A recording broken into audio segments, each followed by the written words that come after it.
Hey, folks, Quilly here, and welcome to our Monday live stream, where we are back playing Europa Universalis 5. Now, there is a beta patch out for 1.0.8, which is looking pretty neat. We're not playing on it, though. I want the more stable version right now, and also it has some pretty transformative changes that we might have to, like, ready ourselves for. You know, there are certain things that we're doing because they're very strong right now, but might not be in a little bit. I mean, certainly we've seen them try to tweak some of the trade mechanics and balances a little bit. And I'm not saying those changes are necessarily wrong. Maybe they need to happen. Maybe it's too easy to make a lot of money just simply via trade right now. But that's one of the things. Now, that was like sort of like the 1.05 issue, which has sort of been reverted. 1.08, one of the things I'm looking at is there's some pretty significant changes to the vassal stuff and their loyalty situation. Right now, we have a few fairly large vassals. If we look at our diplomatic map mode, right, we're this dark green bit, but we've got 3 pretty significant vassals. And in EU4, I would suspect that they, oh yeah, we should stop the spy building. Thank you very much. In EU4, I suspect that this would be enough for all these guys to be like super disloyal, because they'd be like fairly big compared to us. We do have a lot of standing army, and that is, you know, helps. And maybe we would be in fact fine given the combat differential. But like, it wouldn't surprise me if it's like, you know what, it's too easy for you to have a lot of vassals roughly the same size as you. Theoretically, our economy is much better, and we have a lot more dudes. So, you know, it's not unreasonable, but maybe it shouldn't be easy mode. So one of the things I think is they are going to weight certain things a little bit more compared to the Overlord. But one of the big changes, and honestly, as much as I hate it, because I love winning at games, but one of the things that's going to happen is they're going to be changing centralization, decentralization a little bit in 1.0.8. And centralization is going to have a malice to vassal loyalty. So at full centralization, I think it'd be a -20 vassal loyalty. And on decentralization, which currently has a +20, it actually would become a +30 loyalty of subjects. So it means that if you want to have loyal subjects, you probably can't focus on centralization. You'll probably have to go and either play a middle ground or maybe in fact go towards decentralization.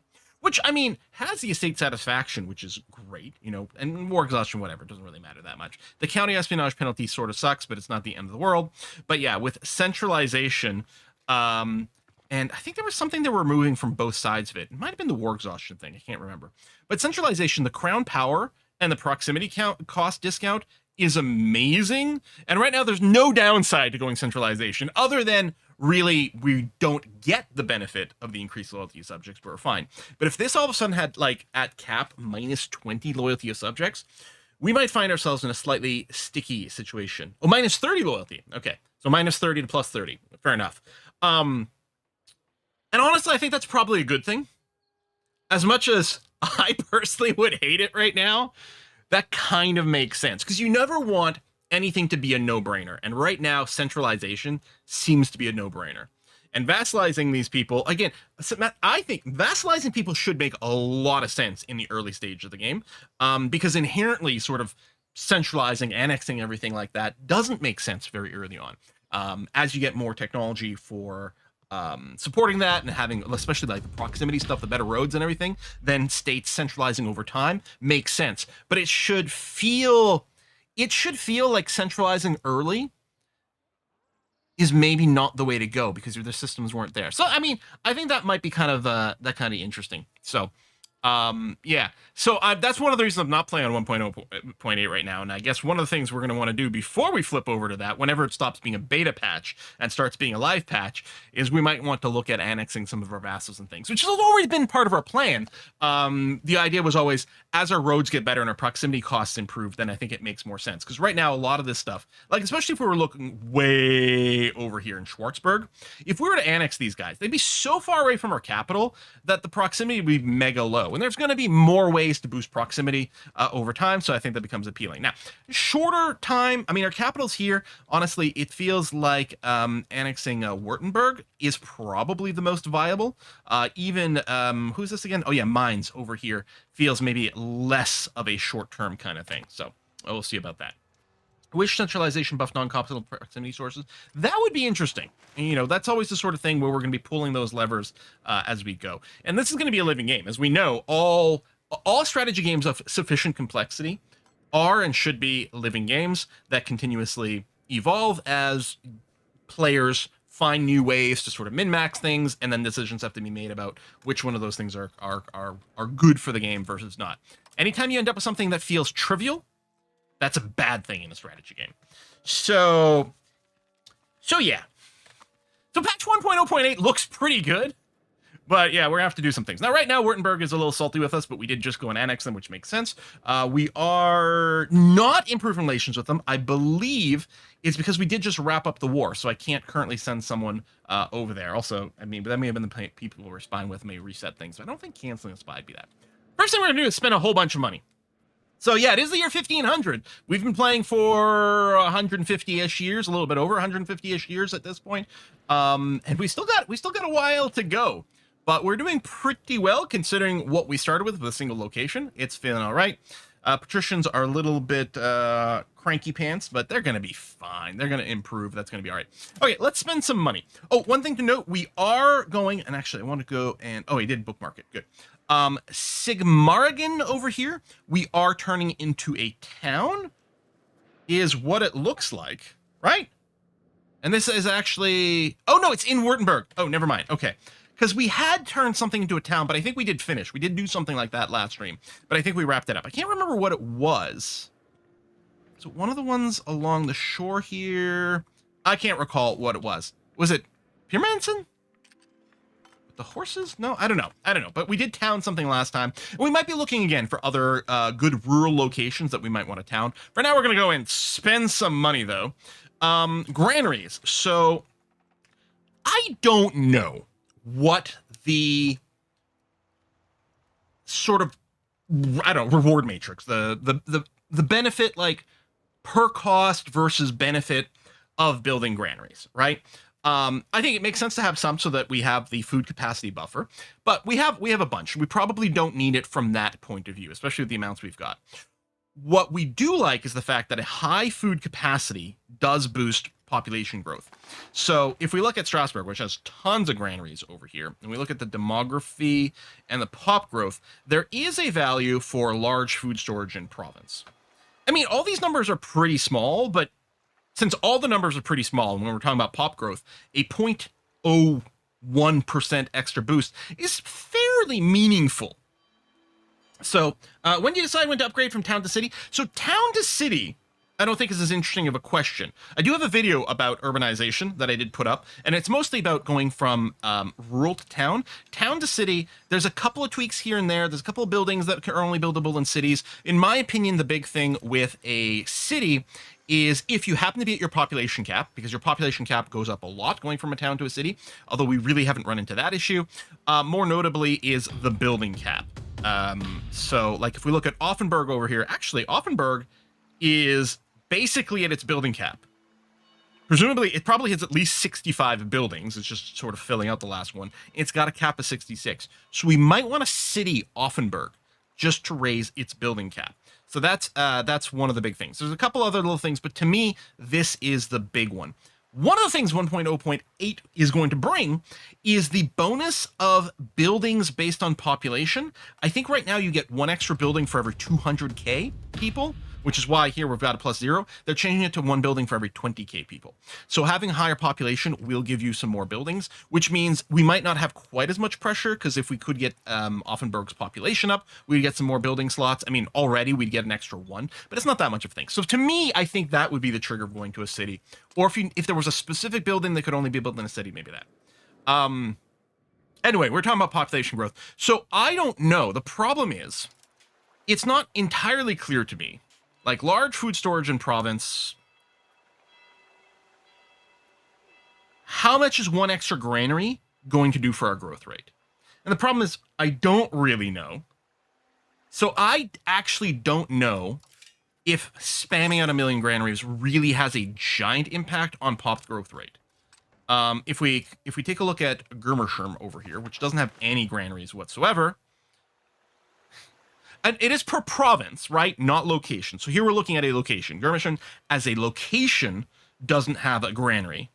As a province, maybe it does have a bunch. I don't know. Like, I don't know if we can tell. I feel like maybe the granaries don't really contribute that much to pop growth. But I don't know.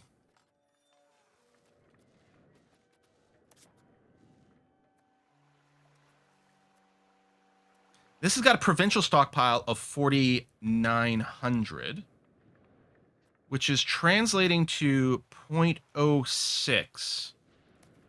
And I don't even know if it's a linear. We need this exposed. Okay, hold on. That's very interesting. The pop growth modifier in Strasbourg is higher. It's 0.08 as opposed to 0.06. But its population stockpile, or its provincial food stockpile is lower. 4,500 versus 4,900.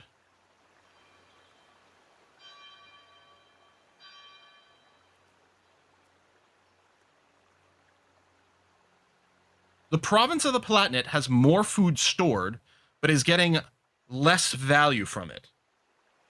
Oh, maybe it's got more provinces or locations. That's probably it. I mean, I don't know. Again, I would love to see this more exposed. But one of the things to note is that Strasbourg is in the province of Lower Alsace. We actually don't own all of it, which is it. So effectively, it's a 3-location province. Whereas Germersherm is in the Palatinate, and we still don't own all of it, but we do own most of it, and that's a lot of locations. I don't know if it tells us on the tooltip. Oh, we can see here. It's got 7 locations. And so maybe there is a division over there, in which case, okay, maybe I'm convincing myself that the food storage is actually significant, because yeah, it is an exponential thing. So a 0.01% change now snowballs down the way. It depends on months, years of food growth. Yes, it's a ratio thing. All right, tell you what. Let's go and spam out a bunch of granaries. Huzzah! I'm also a little bit worried that they're still going to nerf trade, but right now trade is strong, so I do wonder if we want to keep doing, at the very least, trade advantage buildings. Either trade advantage buildings or trade advantage buildings. I've talked about this before. This is stupid. This cannot be allowed to continue. Having 2 different tags, and presumably they are slightly different in some way, but they have exactly the same name, and some buildings do one, and some buildings do the other, and I don't know. I don't know. I think one of these might have been like the trade offices and the overseas trade offices, so, but why is it like that? It's got to be a little bit of a mistake. There's also a semi-duplication, but it's not quite the same, between you'll see a value and then there'll be another one that's the local value, and those 2 things are different at the very, and it might be fair that they're different, but I think the first one should be renamed to global the value to contrast with local the value, so you don't accidentally search and just see the value you're looking for and assume that's what you want, because it might not be. Anyway, the one thing with the marketplace is it does give up burgers a lot of trade capacity, which may or may not be ideal. I don't know. For comparison, like the market village, we could build a bunch of these because they still give you trade advantage. Nowhere near as much. I don't know. I mean, we are trade and it is our thing.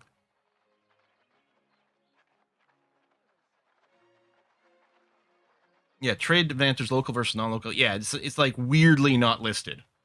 So I still have a lot of big pending questions that I don't know that we can know the answer to some of those things necessarily. Mm-hmm. Hello there, I thought you were playing News Tower. Oh, Guitar, I mean, I still am. I just posted a video for News Tower today. I've got another one recorded and ready to go. Still an excellent game. I mean, I'll probably keep spamming these, although here's the thing. We know that with the changes that they may be looking to do to the trade, constantly adding more trade capacity may not be the most useful. But I think trade advantage is still pretty strong. So we're going to do that. I think I will build a bunch of market villages as well. Just going to shift click this. Boom. And then I don't know, maybe what we'll do is now we'll go and build some more printer shops for more book money. These are pretty good pay. There you go. Just like that, we spent over 2,000 ducats without unpausing the game. Hooray! Money, money, money. Are any of your vassals able to vote on the election of the HRE Kaiser? Oh, that's a good question, and I don't know. Honestly, imperial princes. So, for example, Württemberg is an imperial prince. And presumably the princes can vote. Monarchy members, no other special status. I mean, I guess there's prince electors. So no, I guess at this current stage, only these 4 nations can vote. Well, I suppose the archbishoprics as well can vote. But I think there is a law that opens it up to even more voting. All right, what is it? Bohemia. The Palatinate.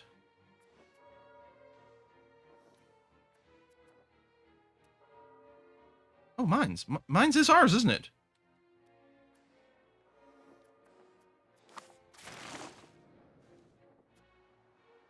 The Palatinate is still independent, right? Mm-hmm. I don't think we can be elected, though, because we're a republic.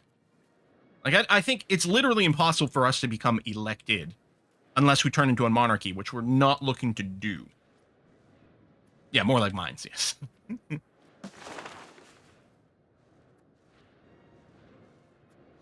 Data patch discussion, very heated in forums, economic and vassal loyalty, 2 major discussions. Yeah. Yeah, I mean, and they would be. And the problem is even a small change in economic balance has huge repercussions. I do think the vassal changes the right direction. Whether or not those are the right numbers, I don't know, right? Because it is fun to have vassals, and that's important. And I do think that vassals have to be an important and viable path in the early game, because I think it just makes a lot of sense. Also, to give you something to do that's not just, well, I'll just annex everything all the time. I think I'll do this. Our commoners are generally happy. So taking a 15% hit should be fine. Our patricians are generally cranky, actually. So I think we'll go ahead and give them a bit of a boost over there.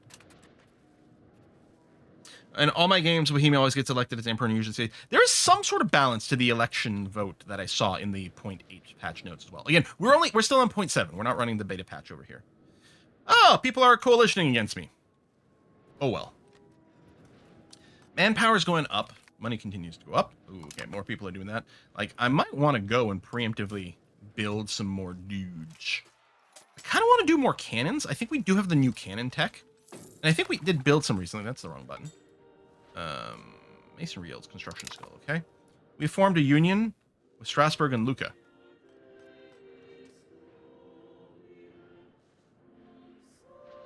Did we send out a royal marriage, like, right at the end of the last stream?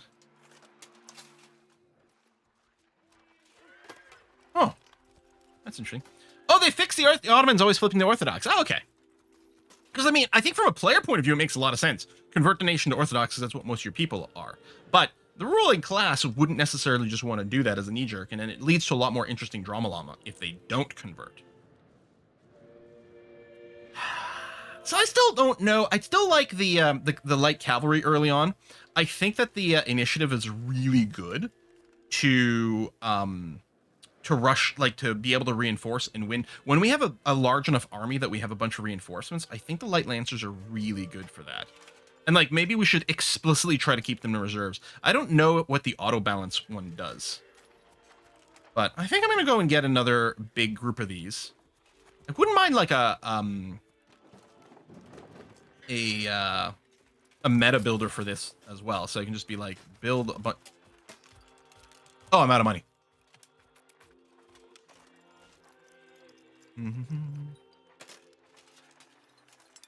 Yeah, the borders aren't super easy to see, especially when we're in train mode. A lot of times I play in political map mode. So a lot of times I do this. Although it still doesn't help that there's not wildly differing colors over here for things. But this is us. This is us, the very light brown. That's us there. Although this isn't us. And I mean, I can see that there's a difference between these two, but less from further away. Like, yeah, there's a difference there, but am I going to be able to tell at a glance when I'm moving that yeah, slightly different shades? Yeah. See, this is why we just gotta go conquer everyone who's got similar color to you. That's always the rule in these games. Secret societies in government. Lose prestige. Patricians lose more state satisfaction. Leave the possible secret guild influences undressed for now. May have consequences later. I don't know, maybe we should crack this down. Secret. Lose efficiency of cabinet does suck. And we don't actually need the Republican tradition right now. But I'm going to crack down on it because I don't know what the secret society stuff might do for us. Yeah, we could go to flat map. It is very readable. There's no argument there. And some people play exclusively in flat map. I mean, as a comparison, if we want to see, we've done this a few times. I think it's under interface. No, maybe it isn't under graphics. Oh, map. Doi. Flat map mode. So it hits in whenever we zoom out, but we could go and put it always. So now we have the only thing is we can't tilt the flat map, and I kind of would like to give it a little bit of a tilt, but it does add tremendous clarity. It's also apparently much better on your frame rate. If you're being graphic limited, the flat map is a lot better for that.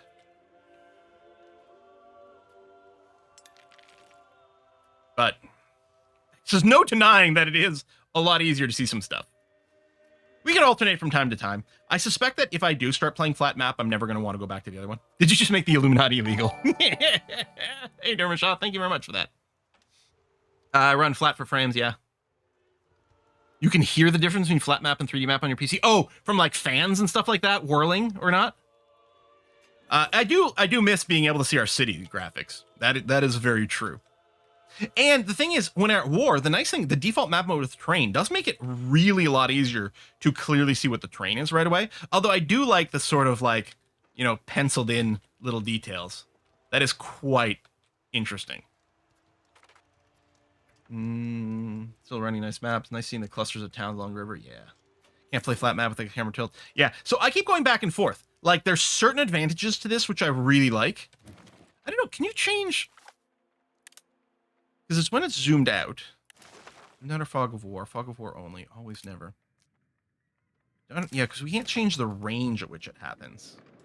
A lot of times what I do non-flat map and then stay in political mode, right? So this is terrain map mode where you really can't see the borders. But if you do go to political flat mode, then is this the best of both worlds?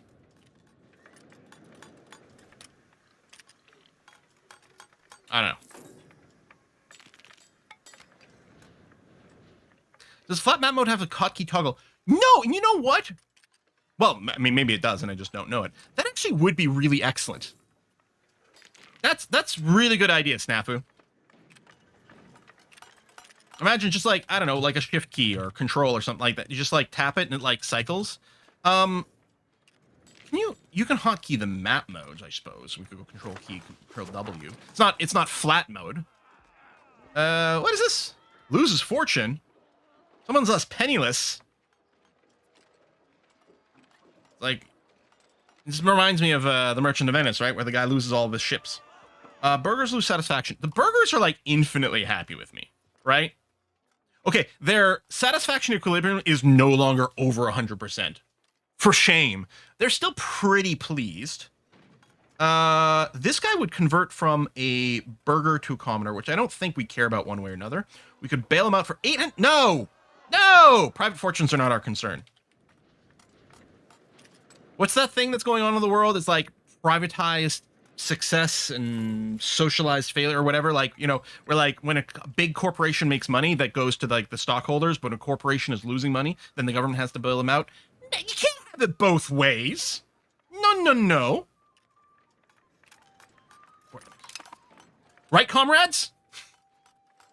I'm sorry, which way do I lean?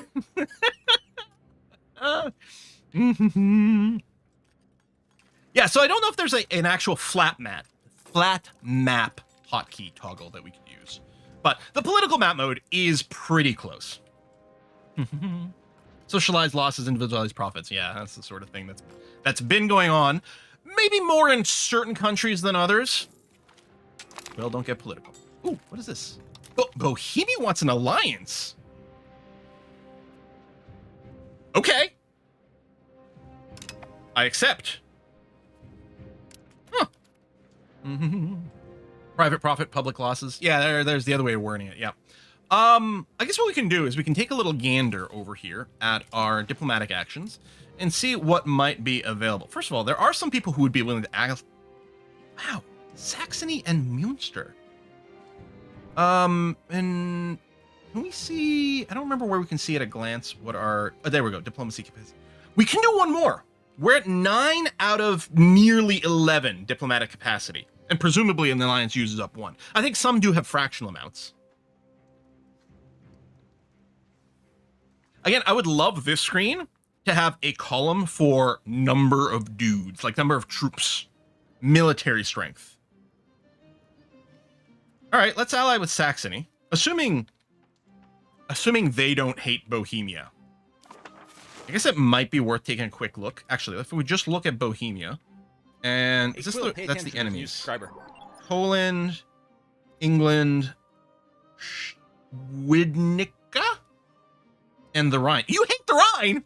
We hate the Rhine too. To be fair, it's mostly them hating us. And to be fair, they have pretty good reasons for it. Oh, maybe I did click the right button. All right, let's ally with Saxony, and then we'll be looking to add more trade thingamabobs. Check out the flat map in the diplomatic map mode. Okay, hold on. So, if we go settings, just out of curiosity. Well, I mean, when we're zoomed out, it goes to flat map mode, right? Then if we go diplomatic map mode, we get that. I mean, this is non-flat, but okay, let's go fully flat map mode and compare. So go always, save. Not really feeling much of a difference. Especially since usually when I'm in the diplomatic map mode, I'm not zoomed up, I'm zoomed out, in which case we sort of fall under flat map mode anyway, you know? I mean, we lose the tilt, but we can always look straight down. I mean, what's the difference here? Flat mode, map mode only when at war. The thing is, I don't know that I want flat map mode when I'm war. Or, I mean, maybe there's a flat mode with terrain that makes it more clear. I don't know.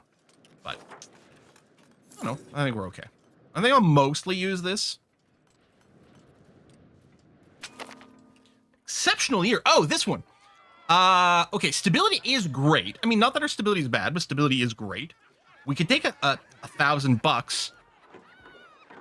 What is this symbol? I have too many relations? Oh, did I have a temporary effect boosting my diplomatic capacity that just expired? Womp womp. Ooh, I'm gonna go research here. Yeah, because stability is actually fine. It's a little insane, because that is a lot of money. But right now, we've got kind of more money than we need. So I think I will take the tech. I could go and increase my Diplo spending, which would increase my cap here. I don't really want to do that, though. Do I want to break off an alliance with someone?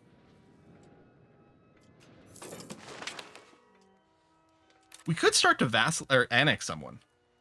Okay, I know this is bad timing. You want me to streaming half an hour? I have to go pee. I had a bunch of hydration before the stream. Always a good idea, but I think it's kicking in here at a kind of an awkward timing. So I'll be right back.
Oh my god, it was getting so hard to concentrate.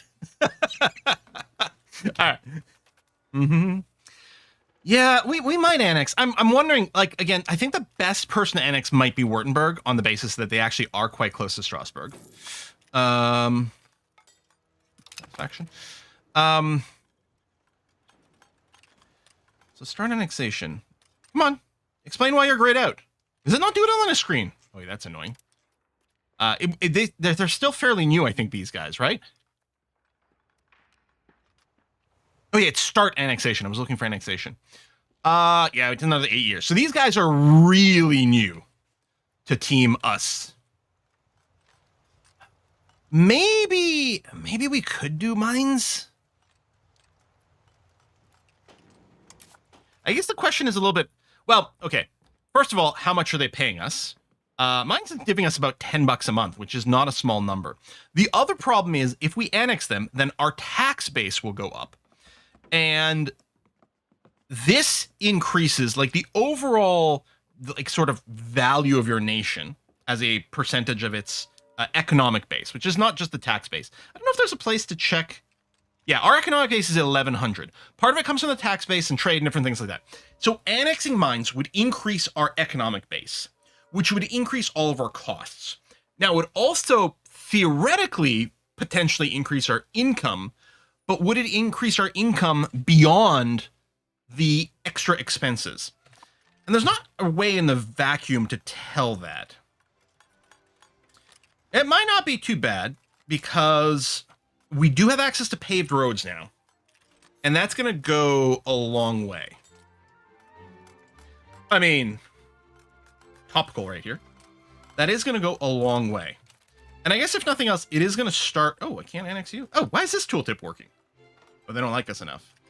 Are we not doing... Oh, I'm trying to scroll down the this, but I guess there's no scrolling on this. We're not currently improving our relations with mines.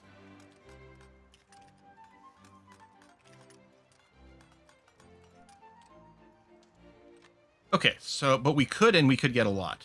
And actually, their opinion is nearly there. Okay, let's give it a go. Boom. I don't know, actually, is improving relations... Yeah, improving relations consumes some of this, right? No, maybe not.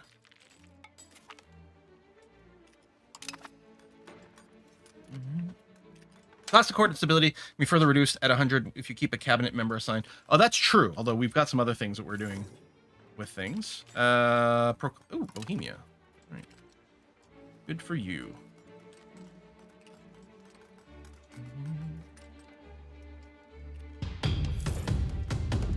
Click the funnel next to the build button to see the locations of province. Oh, that's quite handy.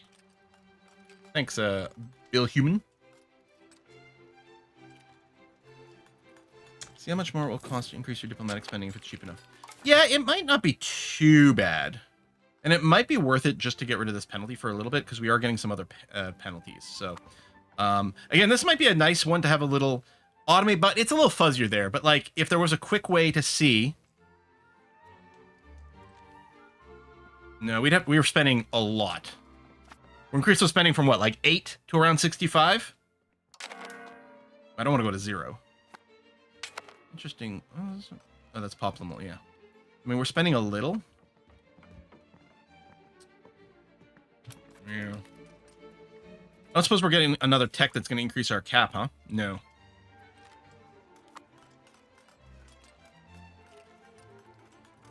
Yeah, maybe we'll go ahead and integrate mines. Gain the core. Lovely. Oh, integration of Taunus is nearly done. Yeah, we're assimilating Nancy. We're not integrating it. We are integrating some other things, though. There we go. Done. So, yeah, we could save money, as someone very nicely pointed out. If we go... So, when you hit 100% Republican tradition, or legitimacy, pure monarchy, right? Or stability, then you only spend as much as you need to maintain the 100. So you stop spending quite as much. So right now we're spending $84, but if we were to hit 100 stability, it wouldn't necessarily there. Now I could pull back on this as well if I'm worried about money, but we've got it. So I think we could spend it on this and it's fine.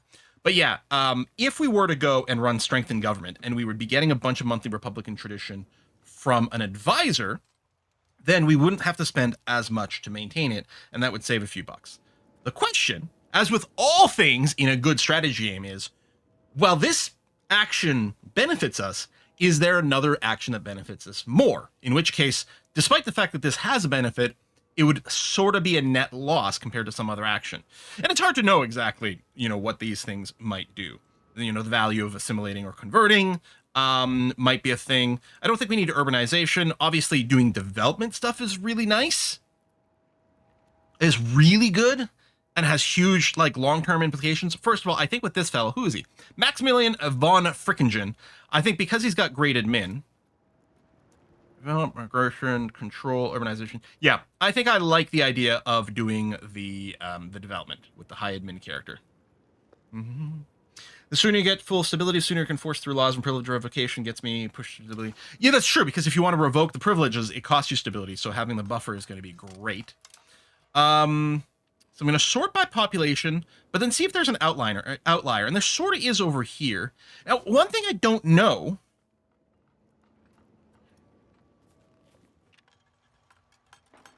is there, at this stage, is there effectively a cap on development?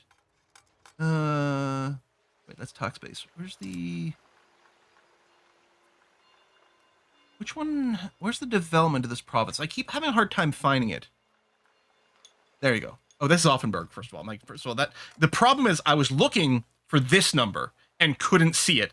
I hadn't realized I'd clicked on the wrong province. So there's no maximum on development, because I thought maybe there's a limit based on age or something like that. And is there a diminishing return? There's no indication that there's a diminishing return. Because I was wondering, maybe what we want to do, that did not bring me back the way I thought it was. Maybe what I want to do is specifically do development in places that have the lowest development, because we'll get more bang for a buck. I think we want to do development wherever we have the most people, even if it has already the most development. Max development is 100. Sorry, yes. That's, I had assumed, and I guess if it gets too high, then it really starts to fall off, but we're clearly nowhere near there. So it feels like, since we're nowhere near the 100, or whatever the cap might be, right? If it's well, in this age of discovery, the cap is 50, well, then we definitely wouldn't want to improve Lower Alsace, because it's already pretty close to the cap, and it's going to be ticking over time. We'd want to do something else. But since effectively we're infinitely far away from the cap right now, it feels like we should just develop the place with the most population. So we're going to do that. What's the thought behind the cultural investment slider? So, right. Cultural investment over here.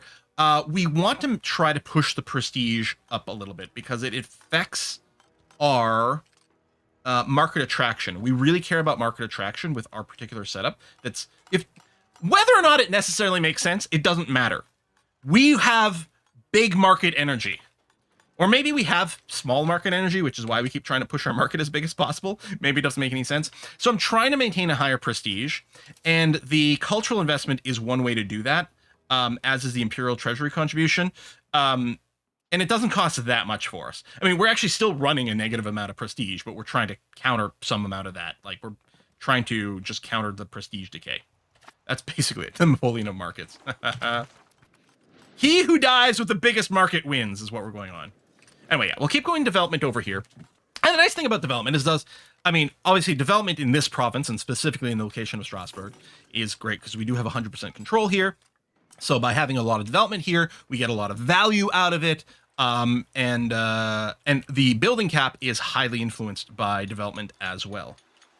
And the population will contribute to building cap more in 0.8. Although still not that much, because right now it's one building for every 200k, which is ridiculous. It's going to change to one building for every 20k, which still isn't going to be that much, but it's going to count for something. War with no CB. We can't do a war with no CB, unfortunately, because we are in the HRE. I mean, presumably we could no CB war someone outside the HRE, but that would mostly just mean France right now. During wars, make sure you always see China capitals usually have masterpiece arts you can steal. Oh, that's a good point. Okay, coring is done there. Integration is basically done. As a reminder, a core is what happens when you integrate a province that also has at least, I think, 50% of your primary or accepted cultures. So integration and coring is very much linked. But just finishing an integration doesn't guarantee that it's a core. Although in this case, everything should, because everything should be the right culture. Generous merchant family. All right, $900 or a ton of prestige, and someone moves to us. Oh, an artist. Now they move here. Is that the same as hiring them? Sponsor them, so presumably. The interesting thing is I think we've been setting at our artist cap for a long time, but we've been over it. Is it here? Yeah. Yeah, we can support 2 artists. There are currently 4 artists in the country. So I think the support here isn't a hard cap. I think if you're below this, you can manually choose to invite one to your country, but we can, I think, have more. I mean, these are all these 4 artists. They're working on something. It doesn't say they can't. A good artist at this. This guy is good in particular. Is this his 84 artistic skill? That seems pretty good. It's only 20. I live for a while. Anyway, I don't see any reason to say no. A soft cap if you're inviting artists yourself. Yeah, and I wanted to say it because it's like maybe someone in chat would be like, oh, actually, if you keep looking, most of these numbers will be stalled and only 2 will be working. But my interpretation of this was that, yeah, it's a soft cap for us inviting, and you could still have more than that, which is nice. There we go. Finished some integration, so we need another job. Okay, this guy here has crap for admin. So we'd probably, I mean, ideally we'd want to look at the military stuff for him. I don't want to expel people. Yeah, I could do some stabilization boosting. Oh, I might want to do a little rebel crackdown. Probably we're fine. Because the patricians are only sitting at 20%. Probably we're fine. So I think we'll go to stabilize. Is soft cap similar to a toque? I'm assuming you mean toque, like toque as opposed to torque. Yeah, you hate autocorrect, exactly. Yes, a soft cap is similar to a toque. So I think we'll throw in a little stabilizing there. Oh, did someone already mention that Durlac, which I know I don't say correctly, is the German translated name of Lord Farquaad's city Durlac in Shrek? Oh, is it? It itches me since the first stream and never made it to a live session. No, I only watched Shrek like one time 1,000 million years ago. I don't even know. I may have seen Shrek 2. I'm not sure. Okay, Scriptorium made crucial mistake of copying some religious texts, implying an impression most heretical. Stop the spread at any cost. We don't need religious influence. It's handy for making saints, but don't really do that very often, so that's okay.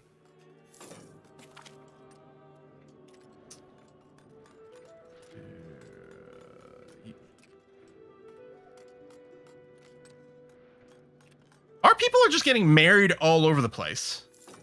So we have a Strasburger Bolognese union. Ooh, I could go for some Bolognese. I have some ground beef and everything. Ooh, I might be making pasta tonight. I don't know. This is interesting. So members leaving the union no longer have the same ruler or heir in case of regency. In order to consolidate a union, every member must have the same integration level as the senior partner. Can I do this as a non-monarchy? This is our power rank.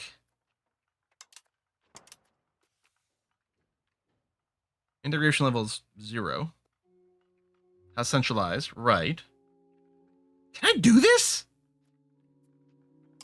And market income did go up from building all the markets. I mean, then, you know, we did still have to spend to pay to do the markets, but I mean, it's kind of our vibe. You instantly lose if you switch leader dynasty. Yeah, and that's the problem. We're not locked into this dynasty in any way because of our elections and stuff like that. So I think we're just going to not interact with it. We will have to do another Let's Play clearly as a monarchy. I mean, obviously, we're going to do more than one Let's Play of this. And I keep thinking about starting a separate one that's just for YouTube. But both of these represent such huge time boost. Army morale plus 10% is great. Okay, what are we going to queue up in our tech after this is finished? I mean, there's a couple of things left, maybe with meritocracy, but I'm pretty sure we decided that, like, we can live without some of these things. Cheaper to set market, like, the members. We're not building gravel roads. Speed of increation might be handy. These are cheap techs. This is back in age 1.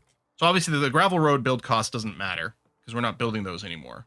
But it might be worth doing that. We could look for Diplocap as well. in the age of Renaissance. Ship repair. We're not doing boat things. We're not doing boat things. Expand raw market materials time for the RGOs presumably is nice, but not required.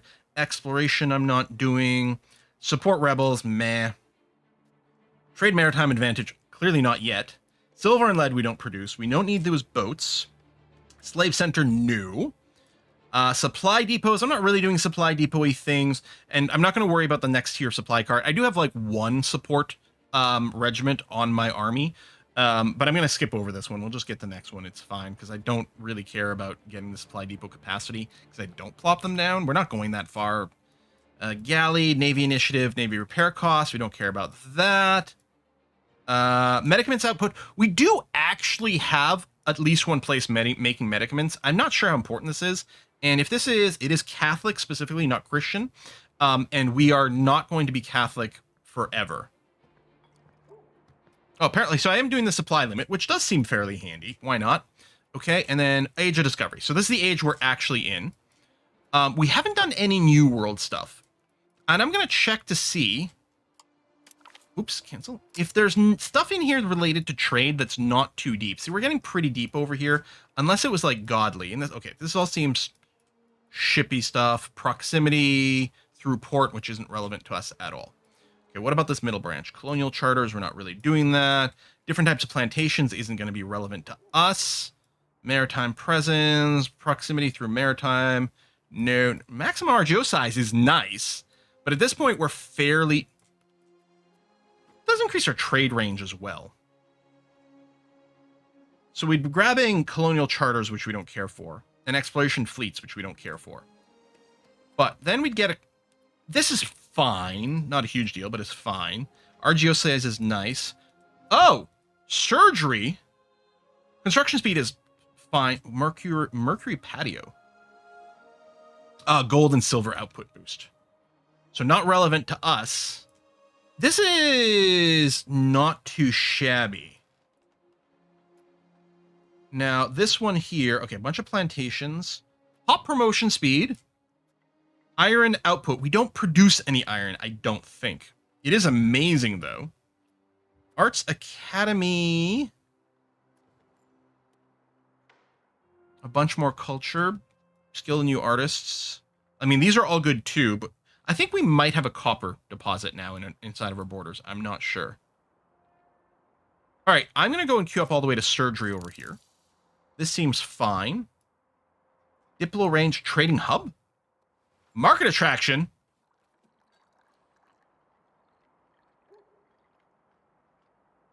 Is this one where we build elsewhere? Oh, we have to build it in a market center. Oh, 10% more market attraction, more trade capacity. Yeah, okay, hold on. We need the trade hub. Bonk. Which will give us naval range, which doesn't really help too much. You know what? Just flat out more food production is good. Rights of the burghers. Oh, so this is a new law that then gives us more options. Oh, I mean, that seems super relevant to us. Trade capacity plus 5%. The thing is, we don't necessarily need more trade capacity, especially once the patch does come back with maybe, again, an increased trade cost. We don't necessarily need more trade capacity as much as just more trade advantage and things to keep our... well, we have top-of-the-line trade advantage anyway, so maybe it doesn't matter. It might be good. I don't know. We have picked up some of this stuff. This is... yeah, the integration's maybe still handy. All right, I'll pick that up. Hey, Quill, pay attention. Now we're queuing a bunch. What else we got? Lumber output. We don't actually have lumber ourselves yet. Although if we vassalize Württemberg, I think they have a little bit of lumber. Oh, cabinet laws. Let's unlock new laws. And again, that's some Catholic text, so we're going to leave that aside for now. Oh, let's get the tier 2 weapons workshop. I'm going to skip over the naval supplies. No, again, Catholic tech, we're going to skip over. What is this? Special advance? Oh, because we decided on admin. Conversion assimilation is fine. Not a priority. We might pick it up, but it's not a priority.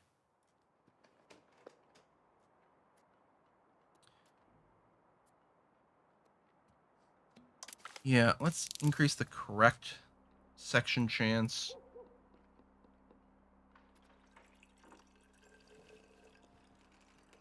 Movement time when attacked to another unit. Armor morale, movement cost. We might pick all that up. Oh, here's our supply convoy, and we might want to unlock the halberdiers. Here, let's do this. Okay, we've got a huge queue now. We were a little unsure about the matchlock levies. We might want the arquebusiers. But we'll come back. We've queued up lots right now. I think I'm pretty happy with that. How do you decide if you should destroy a market or not? It's a good question, and I haven't gotten to the stage to destroy a market.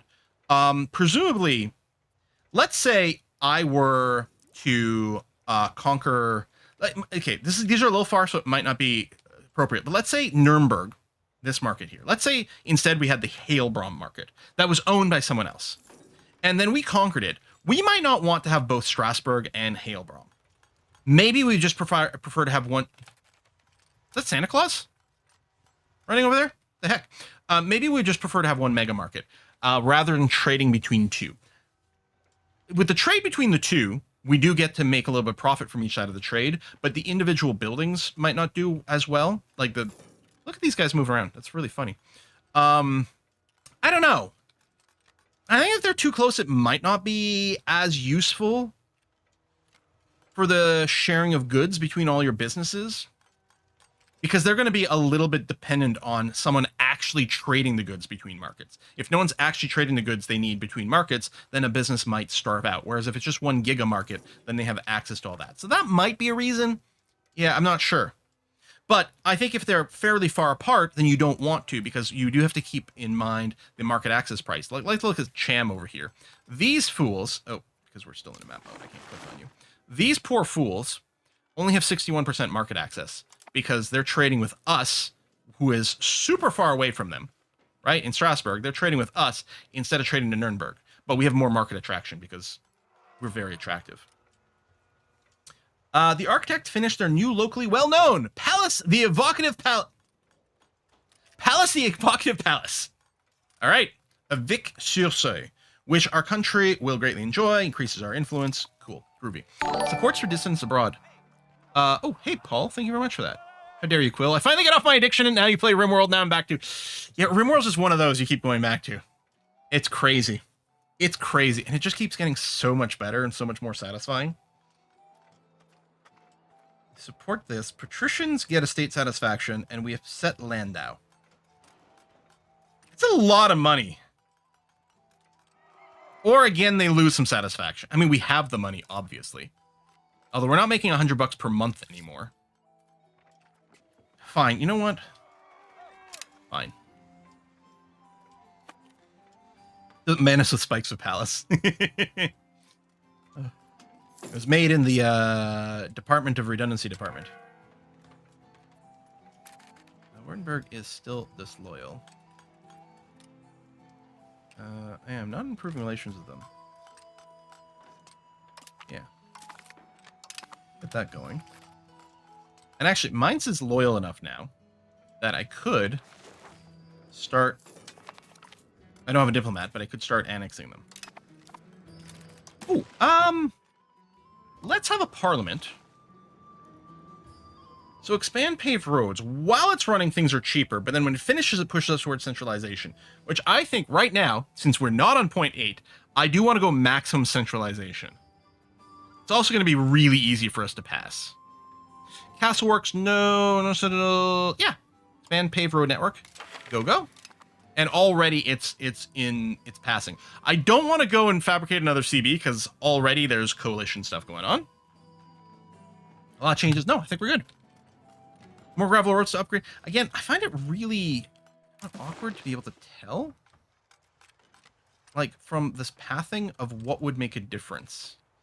But, I mean, apparently, yes. First of all, I could just hit this, I suppose. Upgrade as many roads as possible. So if it's a gravel road currently, we'll try to upgrade it to a paved. Spend all our money on that.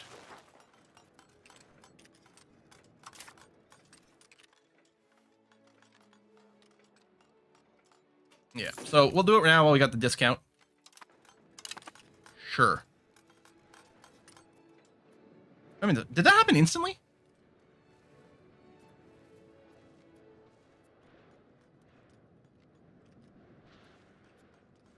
Did that include a bunch of my vassals?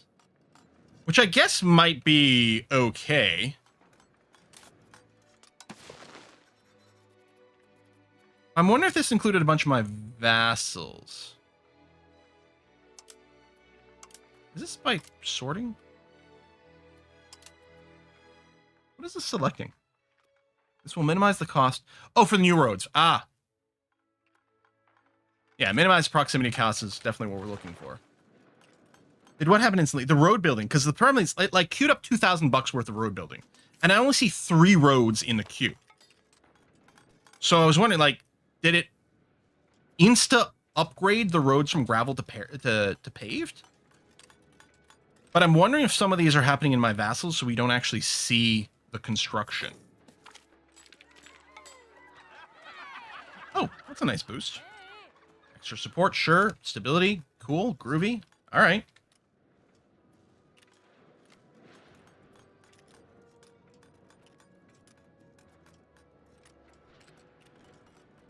Truce is ending soon. It'll be interesting to see what that might do to the coalition.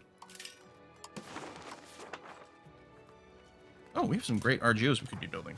So let's do that. I love expanding RGOs. Gene T. von Frickingen has come of age. And we do have a diplomat. Although, do I want to start annexing? You know what? Let's do it. I'm going to start annexing Mainz. It's going to take a while. It's going to take 36 years.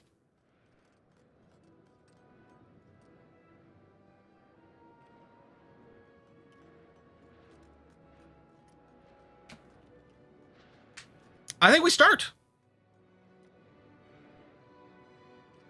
It's part of our long-term plan.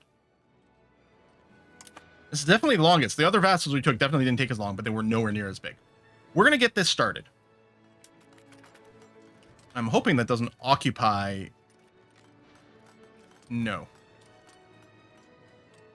No, okay, it doesn't.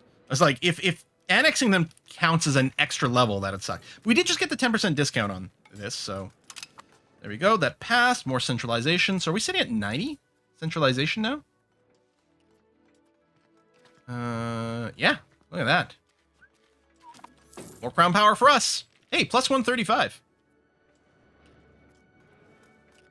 Is this just because something else must have changed? Something about... Oh! You know why? Because we're not spending anywhere near as much boosting our stability. Because we've reached the stability cap now. And we still have this guy running stabilization, so we're spending even less. So we're just spending 25. We were spending like 80 or something like that. We integrate the bank. Well, that's a good question. I don't know. All right. Oh, we have to wait for a diplomat. And then we'll send Gene C far, far away. Let's find out where we're going to send Gene C. Mainz is a prince electorate. But since we can't be elected, I don't think we care. Right? Like, if we were a monarchy and we'd want to become the ruler of HRE, I think we'd want to keep Mainz as a vassal because I think they would vote for us. You know, assuming they were loyal and whatever. Ooh! We can send you to Verona, Gene C. That's pretty. Let's do that. Somewhere tropical. Well, unfortunately, we don't know the tropics yet.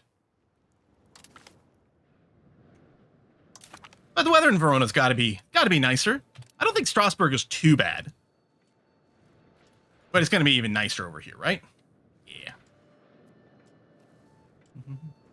I mean, maybe we could push... There might be some law. I don't know. I haven't gone through, like, some of these laws in terms of who can be chosen or whatever.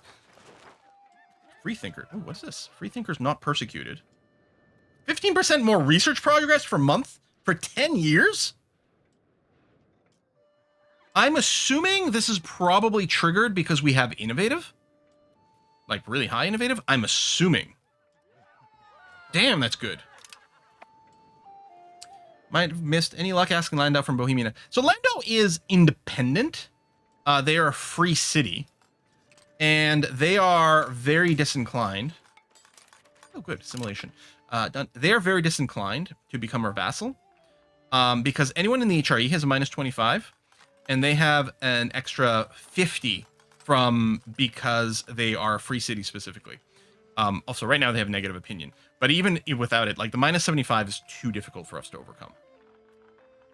Right? Because they're getting an extra 855 over here. Which obviously, if that was away, and even if we had super positive relations, yeah, we tried. We tried, unfortunately. Although, one interesting question, I suspect it wouldn't be the case, is Would Bohemia still defend them? We have an alliance. And it turns out, look, we could, slightly weaker than them, I bet you we could win this war through slightly increased brain power, although obviously our allies are always incompetent. So, maybe we could manage to win this war. But for a single location, that's not going to be worthwhile. Pay attention. There's a new subscriber. Plus, also, everyone currently hates us. So let's not go and start a big war. Celtic, hey, thanks for the sub. Elder current ruler, he's getting on now. He's 53. We've had him for a while, and we were able to boost his stats a few times. His really high diplomacy is actually helping to offset this whole we have too many relations thing. Okay, so yeah, this probably doesn't do anything for us. Diplomatic range. I'm assuming our diplomatic range was sufficient to talk to everyone we knew. Our vision is increasing slightly. There was a question we recently in a recent episode of did I talk about this last stream? I don't remember. Recent episode of Jeopardy that I watched, which was a repeat. It was an old one, but there was a question, and it was about like something about like the Latin word for like unknown Earth or something like that. And it was like, I know this one. It's Terra Incognita. I use it nearly daily, which is crazy.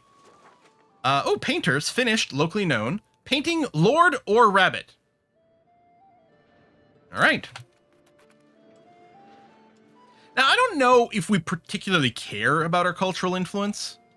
I mean, in theory, it might lead to some amount of auto-annexing or assimilating. Oh, we have to go and assign a job over here of people. And it is better if we've got people of our primary faction because they have a higher satisfaction cap than people who are simply accepted. But probably accepted people are fine, but I don't know. This person's got a smattering of difference. I think I might just do a developed province with you. Yeah, let's just develop another province. And again, we'll go for highest population.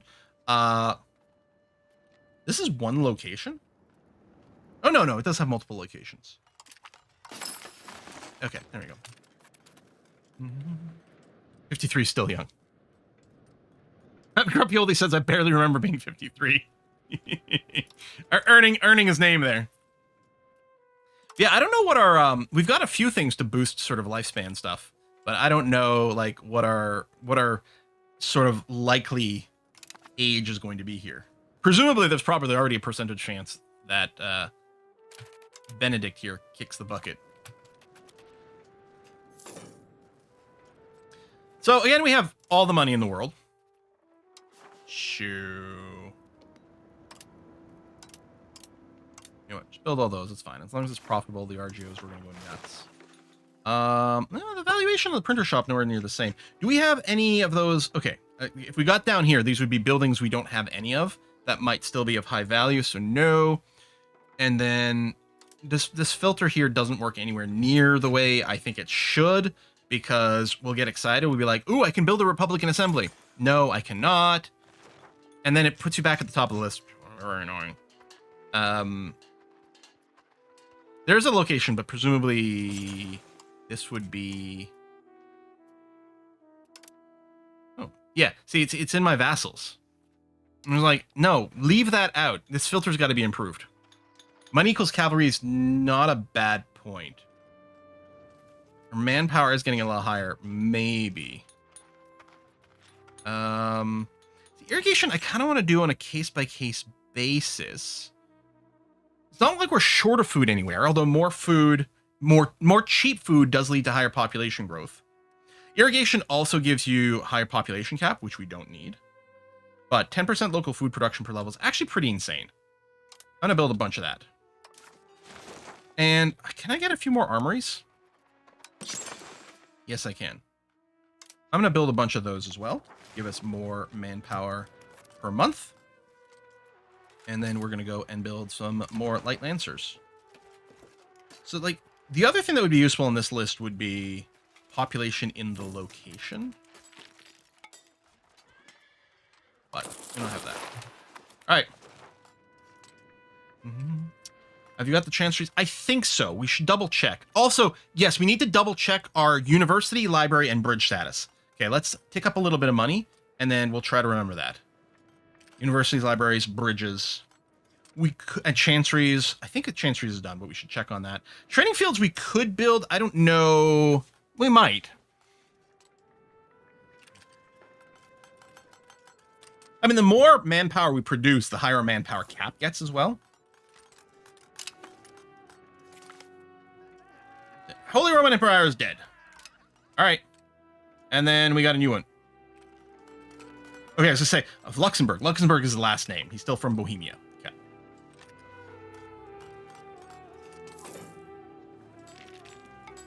Given you have such a large market across countries, even cathedrals might... That's true, because population migration... First, I think, looks like locally in your nation and within the province. It'll move from location to location. But migration can happen within a market and still have a fairly significant pool. So things that boost migration rates would be pretty influential for us is an excellent point. And thanks for that reminder. And I mean, cathedrals are generally cool. I think we are capped on cathedrals, though, because I think otherwise it would have showed up in the parliament. Apparently not. Never mind. Yeah, and I love it. I love anything that boosts literacy of any kind. We don't really need the pop conversion speed, but the migration attraction... Again, I don't know how much migration attraction 0.1 is, but I think it's probably meaningful. Let me check the chanceries. I don't remember what they do, but I remember they being... Okay, well, we can't build any. What do they do again? Oh, yeah, literacy. Efficiency of cabinet. Yeah, it's really good. Oh, yeah, it has to be in a country, the capital, so I think we got that. Let's check universities. Oh, we can... Oh, yes! Germersheim, because we just turned it into a town, can have that, and then maybe also a library. Indeed it can. Good. Again, I need a list of the things, because for buildings that make money, it's quite easy to see, you know, what we should be building here. But it's the non-money buildings that I keep having to remember.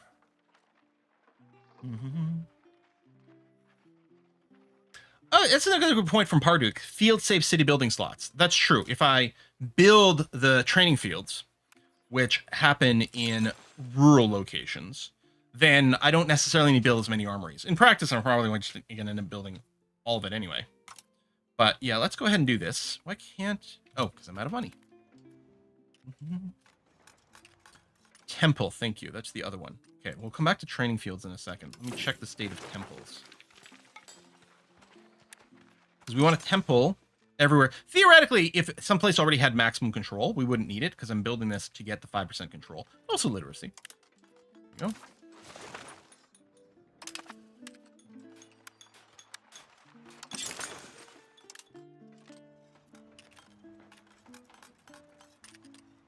Yeah, we've got a good number of bridges, but if bridges can only be built in urban locations, then Germersheim or whatever might also be able to get themselves a bridge.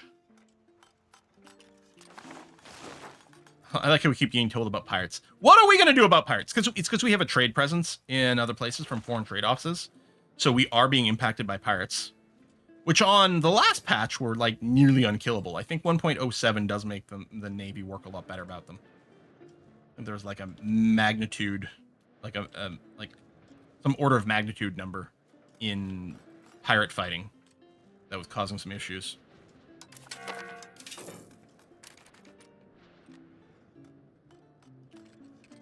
Policy for Union Foundation. Oh, enact a policy. Yeah, okay, I see. Ooh, we are critically short on laborers here. Oh, do the laborers have to finish the buildings in the queue? Okay, I'm gonna go and queue up the bridges anyway. Because, yeah, they're quite nice. Even if we don't have the workers yet, they'll be okay. Many buildings have a to keep condition, which checks for the location to be a capital. Those get destroyed on annexation. Ah, yeah, okay, that makes sense.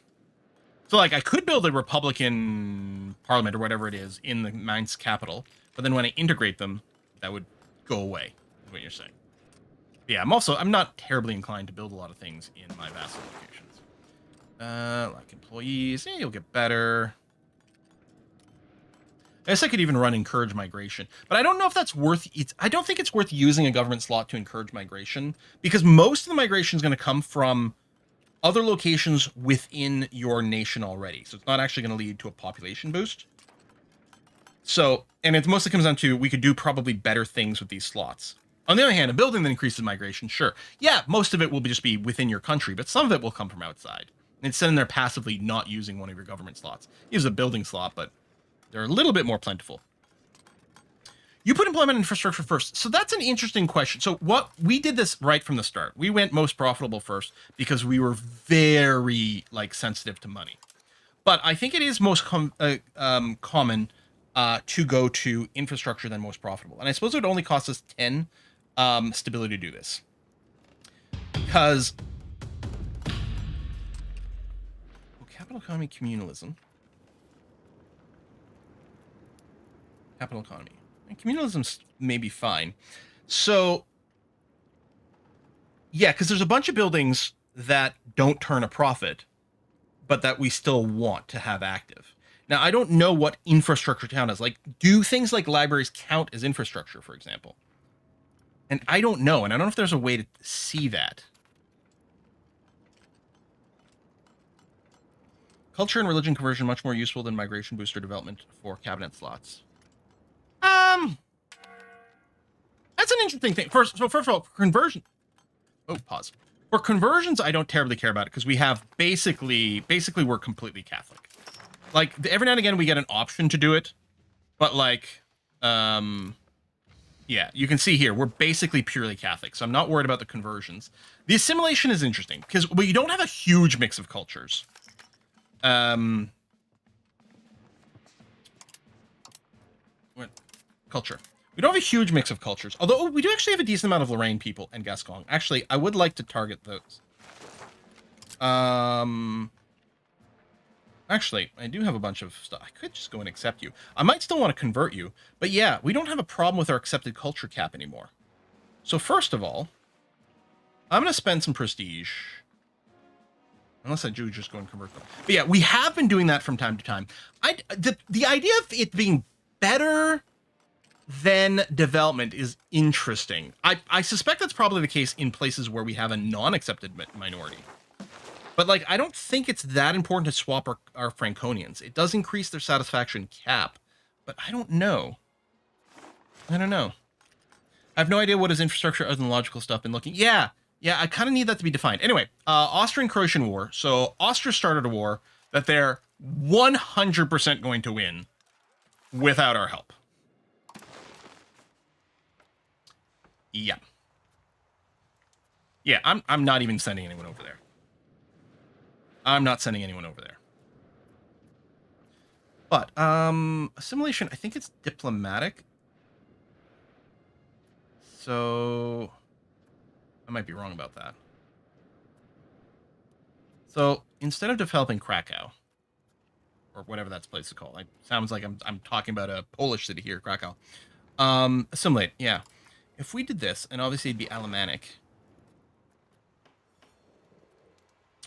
probably these areas over here are the ones that have the biggest mismatch. Yeah, okay, and some of these are really low percentages. Okay. Yeah, let's bring these up. Now, Tanis might be completely Franconian. Right? All we know is that they're not Alemannic. They might be Franconian, which would be fine. But yeah, all right, let's go ahead and give this a little bit of a kick in the pants. Did your name automatically switch from Free City Republic when you got too low? No, it's when I had another town. I don't think it was size based. I think it's when I had another town, then that broke it. Because the idea with the free city is you have one urban location. You can have as many rural locations as you want, but only one urban location. It might have been when I claimed the second city specifically. I'm not sure. No, I don't. When we get Spare? No, I feel like it was before Spare. I feel it's when I think Durlac might have been the town already. So I think we made Bruxelles here into a town. Might have been the other way around. I'm not sure. But I think it was that. I can't remember. Clearly I can't. But all right, wartime, still making infinite money. Obviously, we're doing pretty good with what we're doing. I'm very sensitive to people saying, in chat, oh, this is better. And I assume the only reason that someone would say something like that is if they knew 100%. Clearly, people on the internet often say things that they don't or they might think they know 100%, but they don't actually. And lots of people say things even when they're not actually sure. They're just, well, I heard one time's a thing. So it can be a little hard to filter things out. So if I ignore advice from, the chats, sometimes that's because, well, I don't know what to make of it. Brilliant diplomat. Oh, I think this might be, yeah, diplomatic capacity, monthly diplomat, or serve God. You know what? We'll go ahead and do this, and I should go and spend some more. I don't want more alliances, though. Under economic action, would anyone like to be part of my trade market? Oh, now that's interesting. Hang on a second. So, part of Munster, as it turns out, is in our market, but a bunch of it is in Cologne. Or Kuhn. If I go and offer market access to them,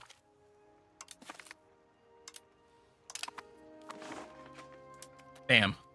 All this is part of our trade network now. And we're starving out Cologne a bunch. Now, these guys are really going to have a hard time reaching us for market, right? What's their market access? 44%. Oof. Is it a decision that makes sense for them? No. Do we love it? Yes.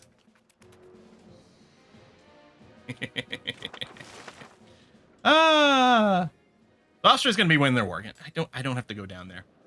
I like that in CK3... they actually do note if you're not participating in the war, right? If I recall correctly, it was CK3 that had that. And I thought that was really cool. Because it's like, you can't just slack off. Because at some point, someone's going to send you a letter of like, hey, bro, what's going on? Why aren't you helping us? Your troops haven't gotten into a single fight. What's up with that? You at least try to siege something out, please.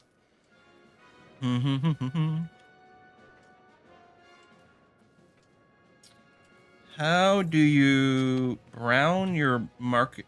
How do you grow your market? If it's market access, diplo action. Okay, so your market generally grows simply through attraction versus protectionism. So, for example, if we look over here, Montbonzon, I don't know, this place, Montbonzo, Bozo, is, it belongs to France. And France would definitely like this province to be trading with its own trade network, which is in Paris, right? There's a Paris trade network or market. But the bozos over here trade with Strasbourg instead. Now, why is that? And it's really important to go. And I know, like, we've talked about this before, but it's a very important concept.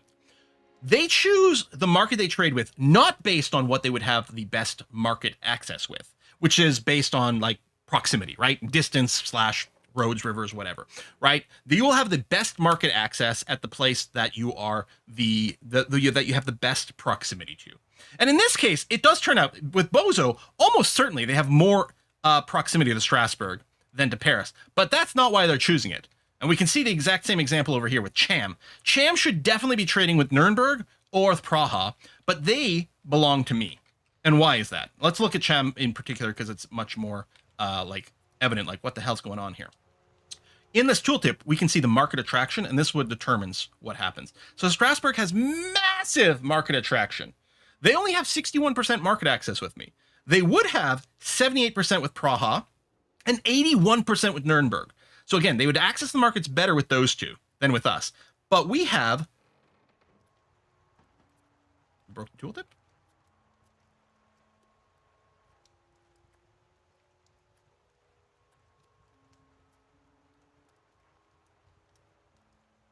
This was working a second ago.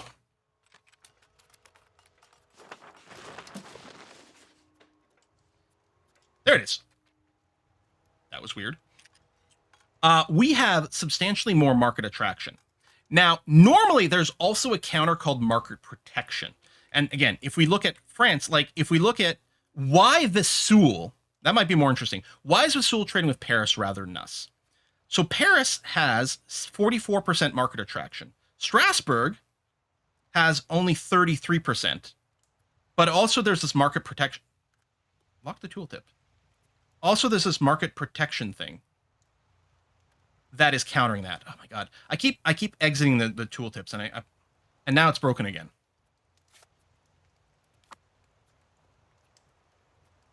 There we go. Okay, they would almost trade with us. In fact, oh, as it turns out, so yeah, Vesoul has more market access to us. It only has 64% with Paris, has 83% with us. And yes, we have a little less market attraction, only 34%, say, versus their 44%. But all in all, Vesoul would trade with us, except that France has market protection, which counters the attraction. So they have, via buildings, via policies, via all sorts of things, they have a stat that helps keep things that belongs to them within their own trade market. The diplomatic action that we're taking simply cancels that. And again, assuming the tooltips work. If we look at Sham, Sham would normally have minus 28% modifier against us because of market protection, except that because of our diplomatic deal, market protection is lifted. It's canceled. So I might be talking about the wrong thing here, but that's basically the idea. So this diplomatic thing isn't how we grow the markets necessarily. It's basically canceling some of these things. Although in this case, it also grows the markets, but you can grow it. You don't have to just do diplomatically. Most of the people that are within our market are within our market because we just have more trade pressure going on. But some of these guys were like, no, bro, trade with me exclusively, cancel out your market protection, and trade with me. And that's what's happening here. So these places are ignoring some of these other numbers. That's most of what it comes down to. So anyway, so that's the advantage of the politics system, which I was ignoring for a long time. Okay, now maybe I have to pay attention to our union here. What are you doing? Voted to enact seniority. Nobility, clergy, burgher estates of all opponents of the resolution lost to state satisfaction. Well, we didn't oppose it. We just didn't vote at all. And now I'm concerned. We'll clearly have to pay a little bit more attention. Enables the senior partner, junior partner special statuses. It's parliament type to Royal Assembly. Strasbourg is a senior member.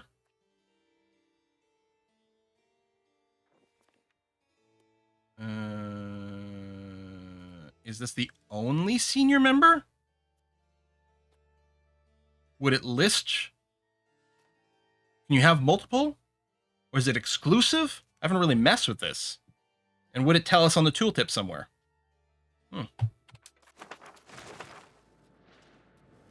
Yeah, the Cologne market is like, we shattered it over here.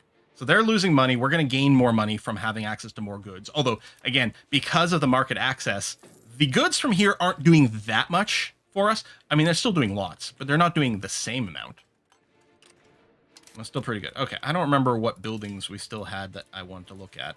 Bridge. I think we were done the bridges. Yeah, they're being built. I think, oh, there were more training fields. Training field. I'm just going to cap it out. Even if we don't have the people, I'm going to cap it out for now. That's going to be okay. Hello, rigorous researchers. I was wishing it was giving me research, but I'll take it. Bet if you improve relations with some of the nations in the Lubeck market, you could flip them too. Oh, that's possible. I mean, it's increasingly far away, but yeah. We also might be able to take a little bit out of the Genovan market if we worked on that. But, again, what I really prefer is I would like a little bit more of an improve opinion automation. Also, like, who we would gain the most. Because some of these guys are capped. Again, sorting by size, by military. These would be really useful values to do. So, I mean, I think we did go and improve with Saxony. Although, we could improve it more. Especially, they're an ally of ours now. It might be worth making sure to keep that nice and high. We friends with Grey Burgundy or Lavender Burgundy? I think we're friends with Grey Burgundy. Which, has Lavender Burgundy shrunk, or did other nations here? No, I think the two Burgundies used to touch. Man, France is just going nuts. And I think some people said that some of the let's make vassals a little harder in 1.08 might have been specifically targeted at France. Because if the AI France is even having an easy time with all of its vassals, then I'm sure players must be doing something truly destructive. And by destructive, I mean fun. But add some extra cannons. And I wouldn't mind, like, here, if I hold shift or something, if it just auto-queues some.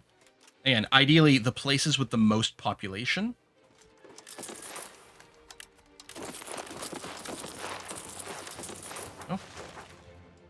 pew, pew. Oh, yeah. I'll take the stability hit for the research. I think that's well worth it. And we'll spend a little bit more money reboosting our stability, but that's going to be okay. We still have people who want to coalition us, so we're still not going to war right now. Well, I say that. We are actively in a war, and apparently Austria is starting to lose it. I still don't want to send anyone over there. Like, if anything, what I might want to do is put an order on these guys to, like, just guard this area. But no one's coming over here. We're fine.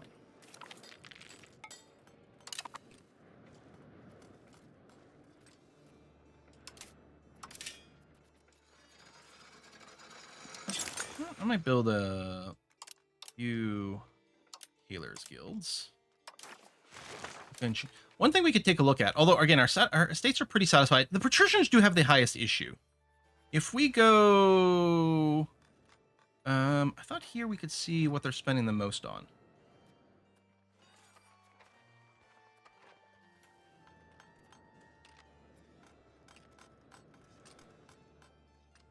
How come we can't get a breakdown of their expenses here?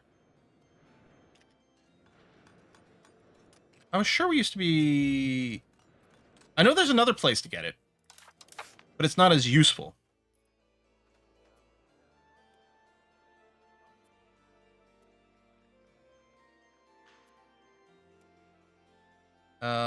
There's a place to check their expenses. Yeah, don't I get a breakdown of their expenses here? There's a place I could see what they're spending the most amount of cash on. And then it's like, oh, if I bring those down, they should be happier.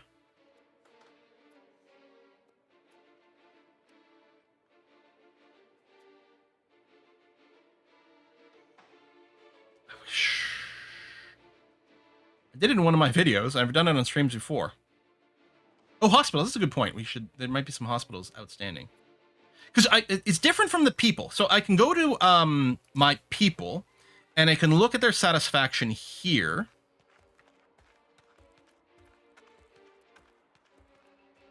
Or rather here. I can look at their access. But that's not what I'm looking for.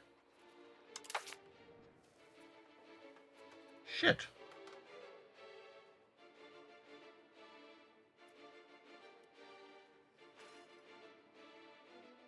No one said anything. No one knows either. I didn't imagine it. It was definitely a thing I could have. I was sure it was mousing over here, and I could see exactly what they're spending everything on. Oh, maybe through the tax screen. No. No, because that's just their income. I could have sworn it was on the estate screen. I wonder. Now, I do know that the patch notes said something about some tooltip may be causing crashes and they fix it. I wonder if some tooltip just got disabled for now. Clergy don't like that you educate the population, don't have censorship. Yeah, I know, right? Well, everyone likes me except the patricians. Anyway, it's going to look to make some of their inputs cheaper.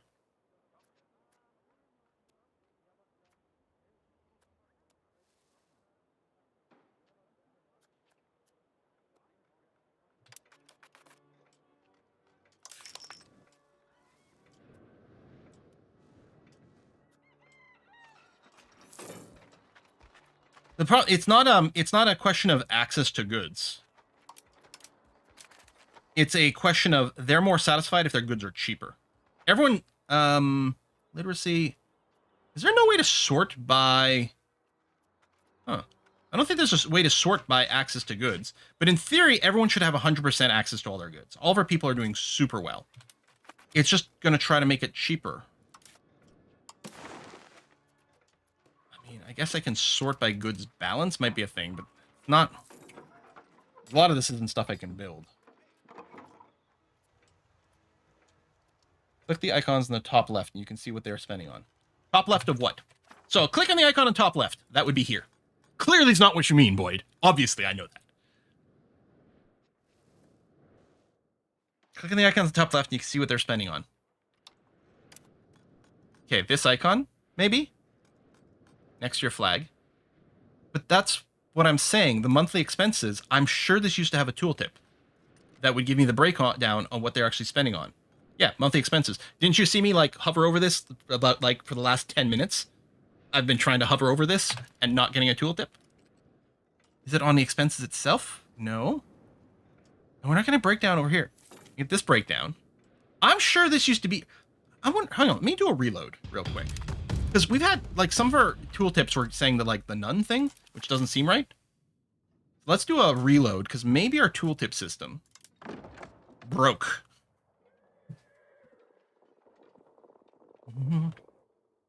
It might be something specifically with 0.7. Oh, Boyd, are you on the beta patch for 0.8? Because I'm wondering if it used to work in 0.6, it doesn't in 0.7, and it does again in 8.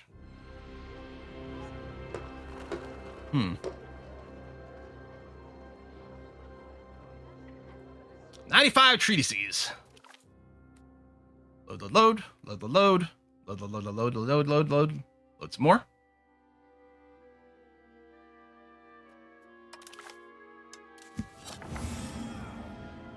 Hit it with a hammer. Percussive maintenance, yes.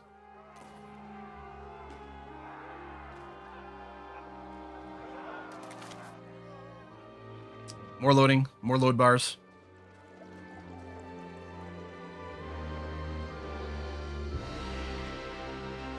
And it sits at 100%.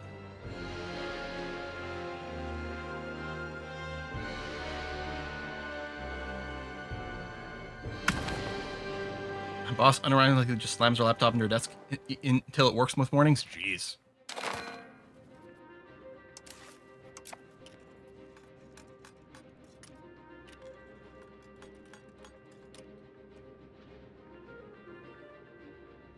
And it didn't work. I want to see what they're spending their money on. And then make those things cheaper. Oh well.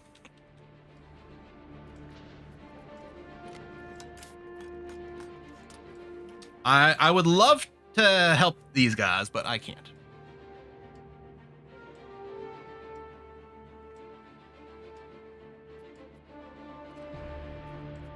Or these guys, rather, but... Because... Here's the thing, it's a little different. So the cost of goods, I don't think shows up in the estate satisfaction equilibrium. Like, we don't see a line item for that. But I think that the individual people might. Like, if we look here at their satisfaction, yeah, prices for needs over here. This is what we can improve. If we improve the prices for their needs, then the individual pops get happier. And despite the fact that it doesn't directly change the estate, I'm confident that I used to be able to get a breakdown over there.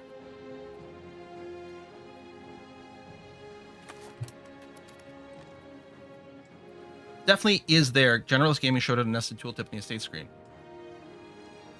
Yeah.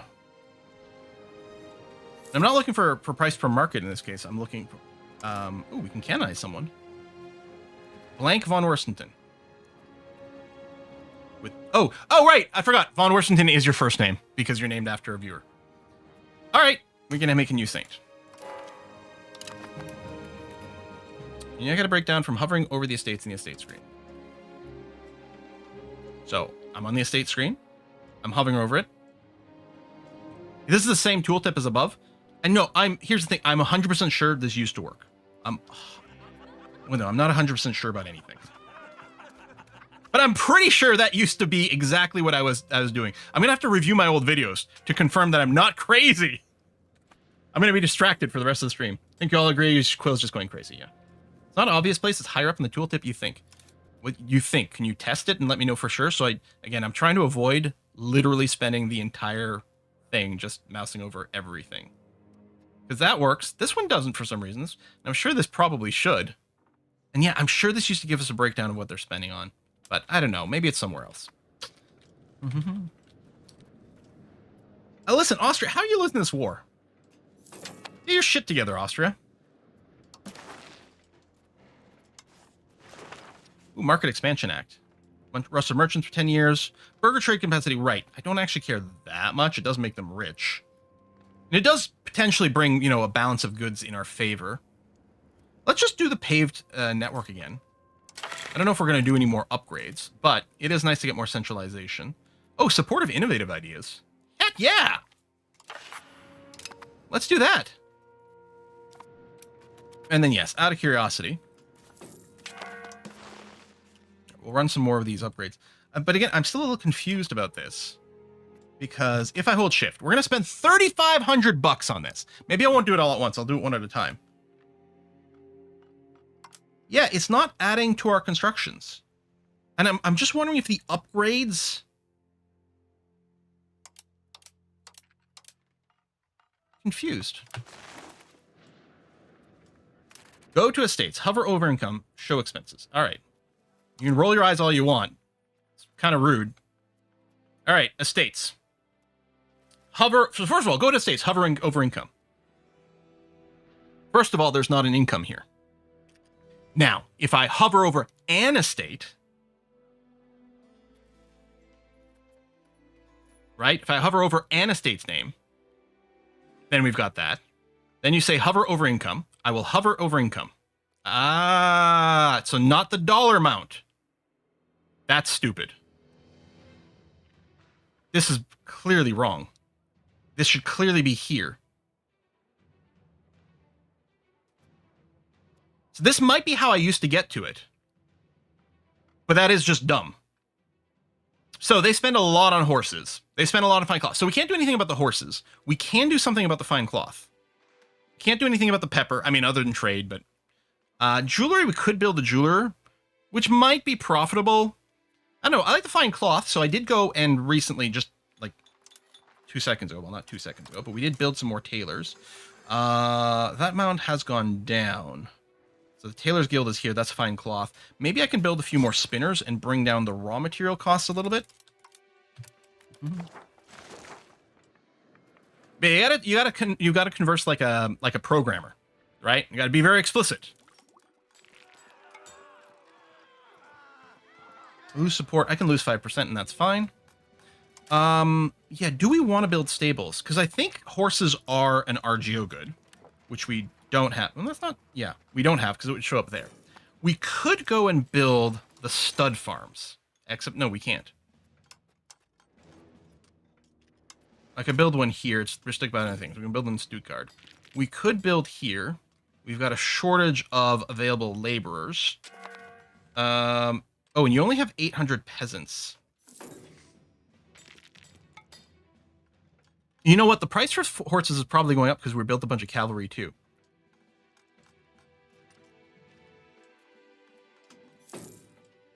Oh, it's actually pretty decent profitability. Okay, we're going to slap down a couple of those.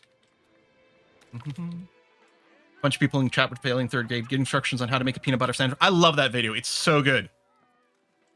And most people would fail that. Everyone skips a step in things all the time because you don't obviously list every step for things. If you're telling someone normally how to make a peanut butter sandwich, you're not going to have to tell them to take the lid off of the thing.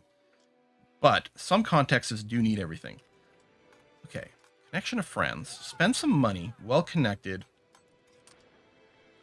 Console. It's 58. I don't know how much the 1% expected cost of court is going to pay back for a while. Fritz moves to us. A garbage artist.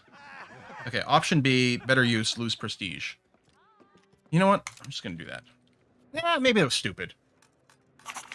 I don't think it's going to make or break our trade dominance, though.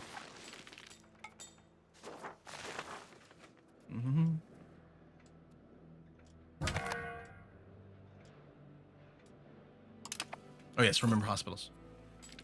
Yeah, perhaps if you click on the coin and expenses, you would think, right? But no. It's like, you would think that this might be a place. Well, this is from the tax. I mean, this is fair. But yeah, it obviously should clearly be here. This should clearly be a tooltip. Especially since none of these are tooltips. There's also this weird thing in EU4, and I haven't seen this in other games, where, so normally you'd think things that are a color, right? So red or green for positive or negative are usually also tooltippable. And then they do have a thing here in EU4 where they've got this sort of yellowish kind of thing, which is often data. But then every now and again, they decide to have something that looks like plain text also have a tooltip. Like food income is plain text that doesn't have one. And then this one does. And there's a few hidden ones like this. And that's clearly wrong. And I'm wondering if there should just be a thing for like everything that's got a hover tooltip should be underlined. Well, no, because honestly, virtually everything in the game has a hover tooltip. Yeah.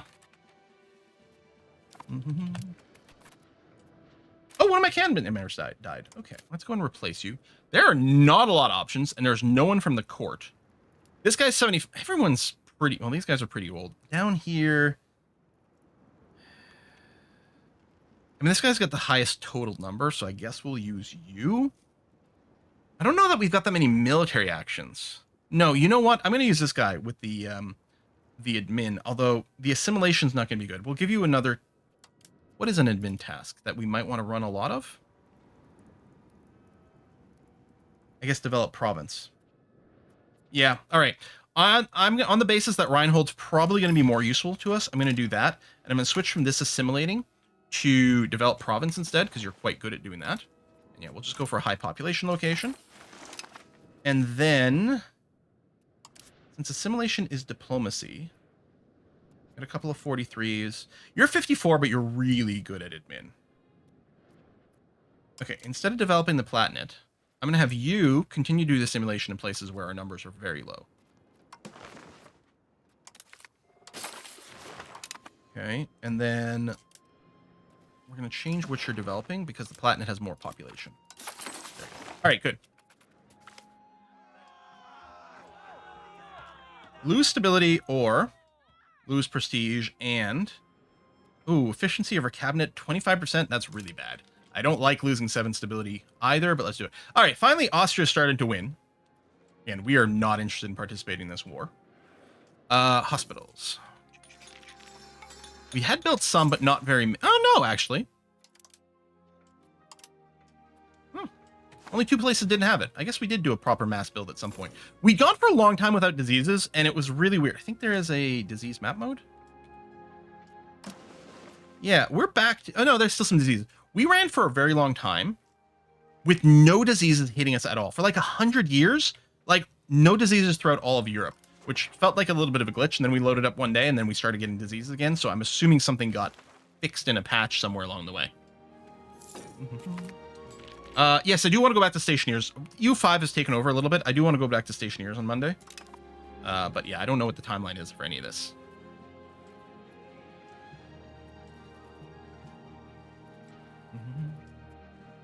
Red borders on your disease map mode is war enemies. Oh, really? Because I know, I think your armies can spread disease. So, like, I think there's some weird... Because there's also green, which is presumably our friendly ones.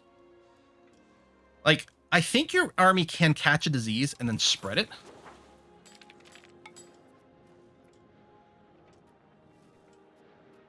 I do like the way that you can war in different ways. Like, you can really be looking to just wage, like, well, economic warfare, and obviously you can do it through trade market stuff. I mean, literally at war with your units, right? By sieging, by lowering prosperity in places. Rather than fighting or necessarily sieging to actually take the territory, you can just go out to hurt your opponents. I expect there's going to be some pretty mean things for something like that. Oh, we probably need a new head of cabinet. No, we still have a head of cabinet. Probably some mean things you can do in multiplayer that way that'll, like, break friendships forever.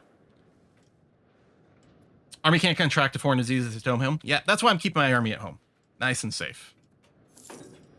All right, Austria's finally turning that. Yeah, no army. Possible diplo actions. Yeah, would love maybe a little more automation here. I'm going to keep just inviting people. I don't know if it matters. I mean, this one won't, but Haynut probably will pull into our market from doing this.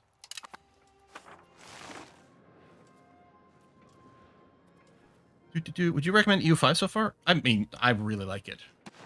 You know, I think that the native stuff is a little undeveloped yet, so playing against that doesn't necessarily work to the prime here. But, like, as far as I know, everything else is pretty strong. I mean, obviously, there's lots of balance. I mean, there's hundreds of nations to play as. So I'm expecting there's some areas that are like, ooh, the balance here needs to be tweaked for it to be a little bit more playable, but no. I can't see myself going back to EU4 at this point. Like, and I love EU4. Clergy love me, right? Yeah, 86% currently. Yeah, they can lose 10% of state satisfaction. That's fine. They don't even pay taxes. This is why we got to stop being cat lickers and become pro-restaurants people. Because then I think we might be able to tax the clergy. I suspect not very much. I'm always worried that when these pieces happen, that, like, somehow we'll be involved. Is UI scaling better than 4? Oh, I don't know. I only play in 1080p. Because it's still just a really good standard for video recording. So I have monitors. My monitors are all native 1080p. One day we'll make a jump up in resolution. But I suspect it won't be for a while.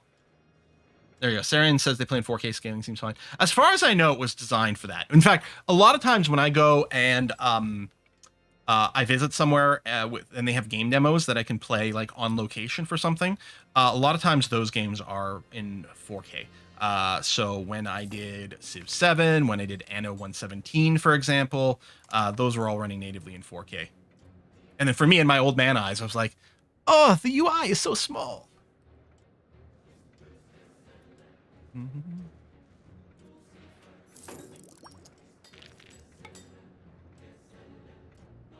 Incense, but good luck. I don't think there was anywhere we were looking. There's like, yeah, the market balance for incense is bad everywhere. Saxony has added something, so they're probably just taking something in a war and then added to the HRE. Oh, we no longer. Oh no, there it is. Something else went away. I was going to say, we're no longer the target of international coalition. No, plenty of people still hate us. I mean, a lot of it has faded away. We could probably pull the trigger on a war now. On the other hand, not being at war keeps our prosperity high everywhere, which is nice. Yeah, we're still just automating the trigger. Ooh, Terra Australis. What is this?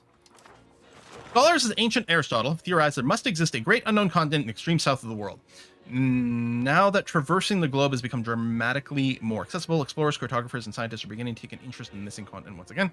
They speculate that some of the islands thus far discovered in the region may be the terminus of large archipelagos. An expedition to the south would be expensive, taking a great deal of preparation, test the limits of our seafaring technology. Okay, I do love research progress. $1,500 is a lot of money. On the other hand, we have a lot of money. And we're not like desperately like, oh, we really need to build these buildings. Because honestly, a lot of our places are starting to run out of building slots. And a lot of the buildings aren't like advertising a super high profitability anymore. Because we've built a lot of them. Although gunsmiths are back in. And we are going to get some tier 2 build. I think I'm going to do this. I mean, this is only about a quarter of a tech. But let's do it. Bam.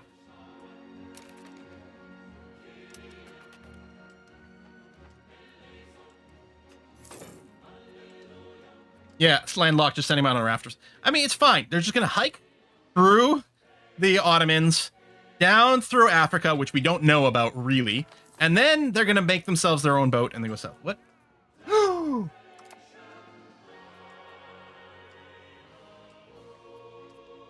this... Oh, we're not even in the age of Reformation.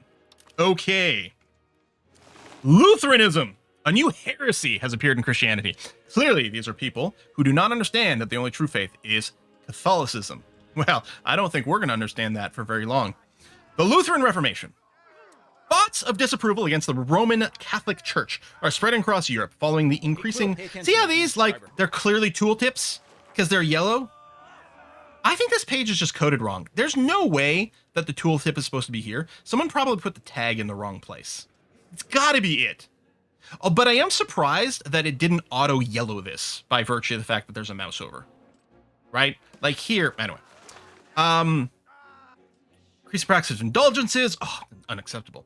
Raising questions concerning the greed of the church. While these stayed rather broad and general accusations for now, a particular incident in Ansbach has caused a humble monk by the name of Martin Luther, never heard of him, to write and publish a thesis on the nature of true worship and the nature of our faith. He's specifically targeting the selling of indulgences, defaming them as greedy and unnecessary, as well as disputing the authority of the Pope to sell the same forgiveness that only God can grant. Only time will tell what this might bring. So, yeah, the Ansbachians.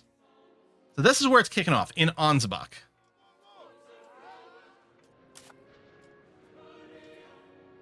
Okay, which is its own independent place. All right. Starts constructing Lutheran preacher buildings in Ansbach. It's spread to us.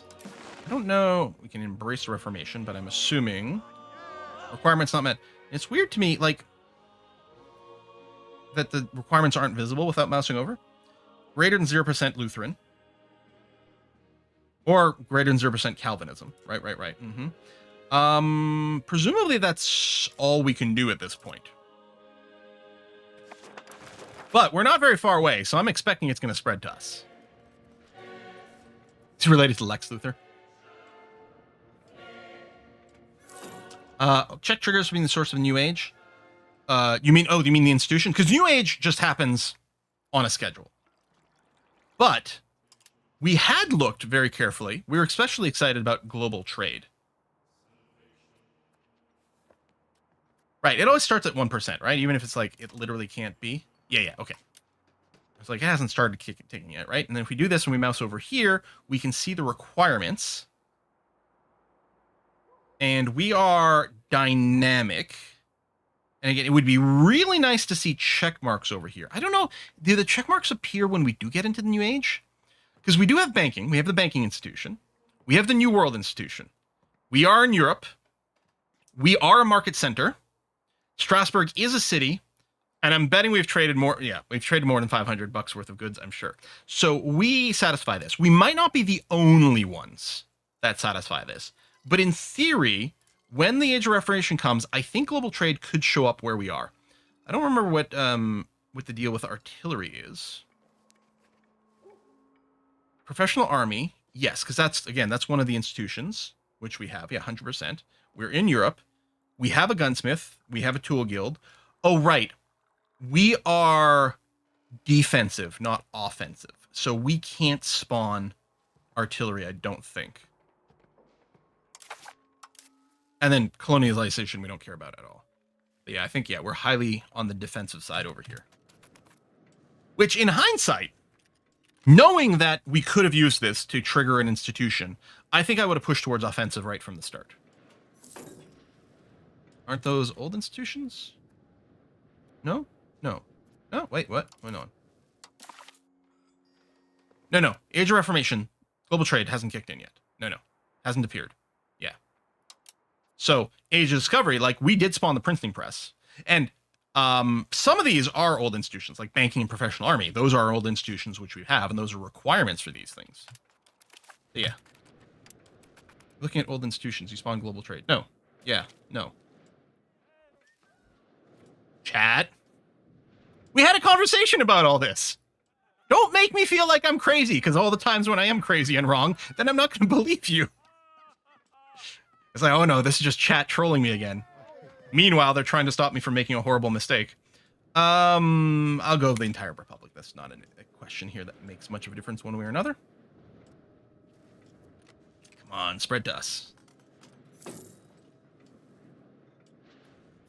Don't get any. Oh, yeah. I mean, I wasn't expecting anything. Was there a war protect? Yeah, so I wouldn't have gotten any money, which I didn't need. I don't think they were going to give me any land, even if I had participated.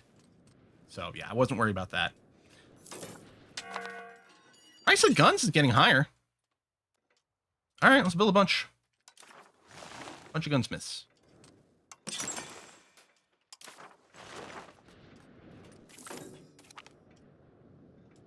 Ooh, trading hubs. Oh, we can build a trading hub building. Yes. Well, buildings. I think we can build one, because we only have one market center. France and Bohemia keep flipping the economic hegemony. So if we look for a trading hub, there we go. We can build one in Strasbourg. Yeah, more market attraction. And more trade capacity. But when it gets built, we might push our borders out even a little bit more. Build trading hubs in different markets. It wasn't listed as an option, although what happens if I X some things out? Right, just if I go and remove all these filters. No. What happens when you highlight over market in tech advanced tree?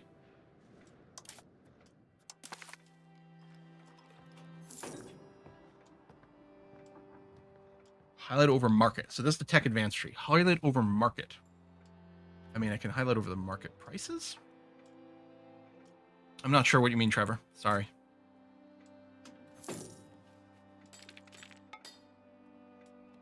Yeah, sorry. Mm-hmm.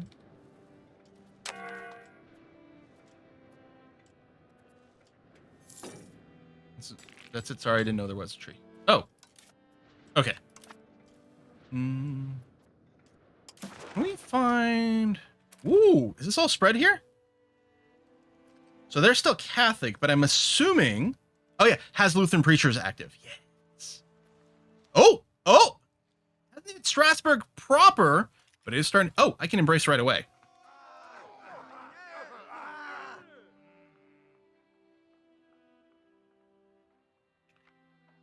Do we want to wait? I mean, in EU4, you would want to embrace as soon as possible, because I think then it give you one of the centers of Reformation, which helps spread it a little bit more. Like, I don't know if we should wait for more of our population to convert or what. Yeah, probably safety save. If we went and looked at religion, we're 0.02% Lutheran. What I wonder, and we'll do a safety save and we'll try. I wonder, so in some of the other games, when you do a convert, by declaring a conversion, some percentage of your population was converting at the same time. And if that's the case, then converting now would be fine. Probably there'll be some difficult transitional periods, but if some percentage population converts instantly when we do that, that'll be great. If not, if the regular population doesn't, right? I mean, they were listing some people do, but if the regular population doesn't, then we might be in a very awkward position. So since we don't really know, right? Our country will convert, including our ruler, consort, heir, and children, our ruler. What about our cabinet members? What about the population? I guess we're about to find out. So, safety save. Because my thinking is we probably don't want to insta-convert, but let's find out. All right. No longer part of the church. Yep. Religious breakdown. Yeah, it did not convert the population. Okay. So, almost certainly, this isn't the sort of situation we want to deal with. Yeah, and our cabinet members are all still Catholic. I'm wondering... Like, convert, we still get to choose. Even though they're Catholic, they will still let you do that. You know, we've got our safety save. Let's see what happens. Oops. How exciting do things get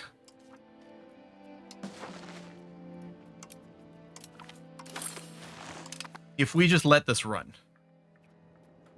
How fun.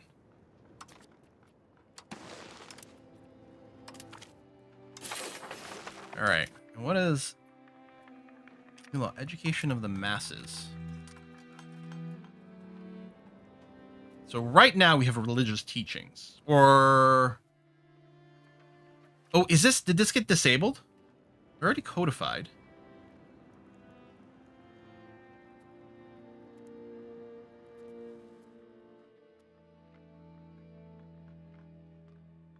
Policy, personal religious. It's just letting us know there's a new one? Because it normally lets us know if we've unlocked a new law and we haven't chosen a policy. But here, the policy does have one running. Spiritualist. I do like this. Individualism. Max literacy. Hang on.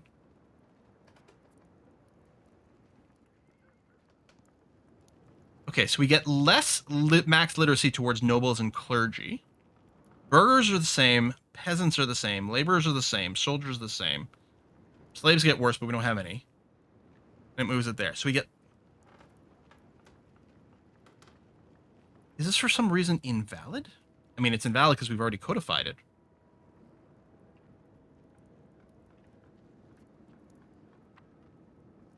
Huh. I don't know. Whatever. It sounds fine.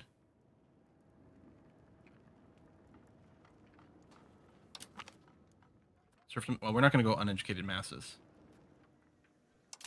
It's a little strange to me because that pop-up almost implies that our previous policy was no longer allowed. And I'm wondering, was it some social amount? Where's education of the masses?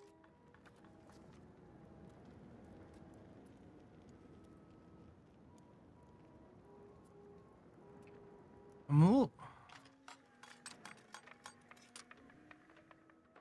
Yeah, this is one we're currently running. Oh, I could go back to religious teachings.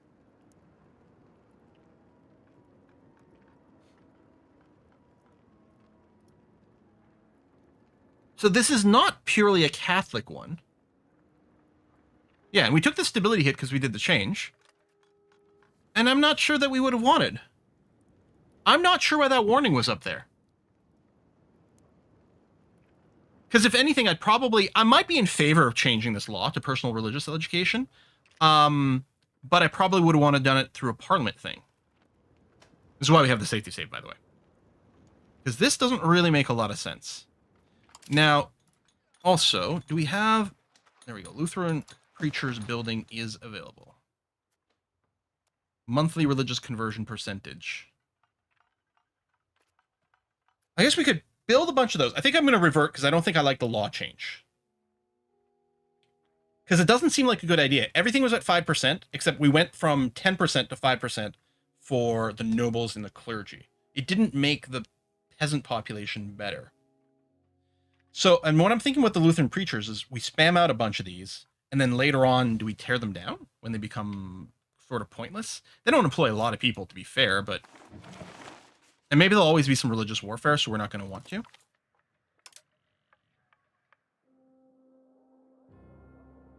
Yeah, so I think what I'll do is I'll right-click. I guess maybe it's just a pop-up that happens when a new law is unlocked.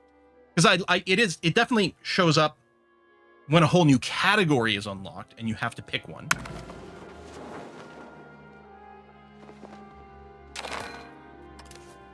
Yeah, I'm still going to go and embrace. And then I'm still going to go and convert everyone here. Set everyone here to convert. Kind of wish that auto-sorted by population amount.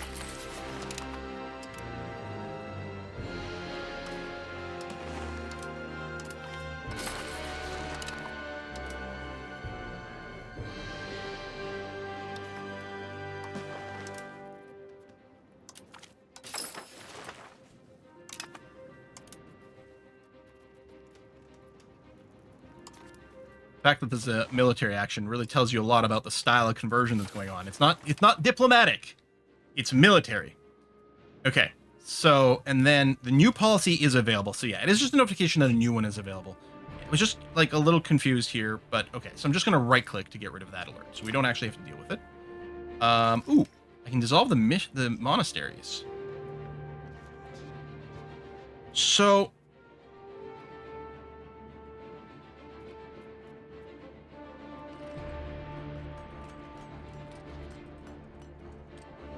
how do we know if monasteries are allowed? I guess I can check to see if I can build some. Out of curiosity.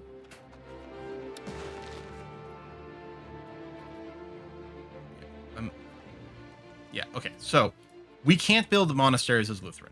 Okay, that's good to know. Now, it seems like the monasteries are still running. Which does have local pop conversion speed. Like, there's nothing about this that says only converting people to Catholic runs. So presumably we're still getting all the benefits from the monastery. We can't build new ones, but we still get all the benefit. I'm assuming. If it's otherwise, it's very unclear. And yeah, I don't need the money right now, so I don't feel the need to dissolve the monasteries. So I'll probably leave them there.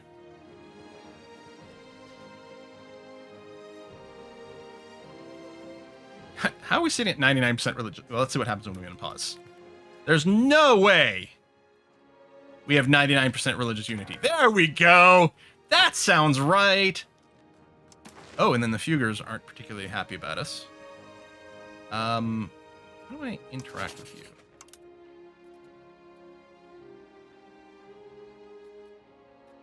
I don't want just subject. No, there you go. I'm going to go and make sure to re-improve relations with you. Because we're going to get some religious differences going on. Things are going to get extra spicy all of a sudden. Now, out of curiosity, yes, we can tax the pastors. Yeah, maximum tax 34%, which, there we go, is being initialized. Perfect. Now we're taxing the religious folks. Excellent. Did you guys spawn in with any privileges? You did. Pop conversion speed. You know what? We probably want to run that right now. Clergy is good. I don't like traditionalist.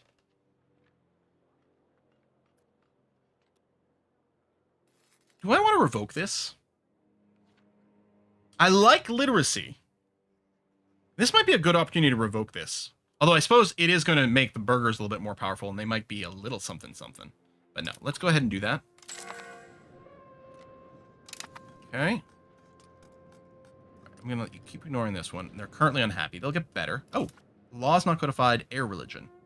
Hair religion. Okay, so this one is the one I was thinking of there's no policy chosen, we've got to pick one.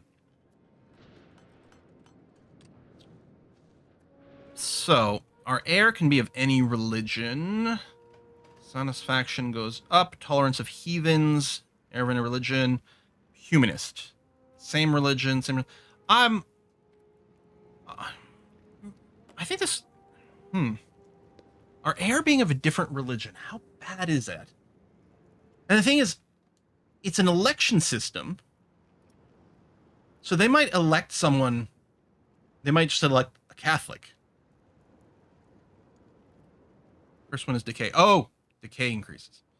Yeah. So it's not. Yeah, it's not recovery, not satisfaction. Yeah, pretty bad. Yeah, decay is bad, so you should be in red. We might have to enforce same religion. I think we'll enforce same religion.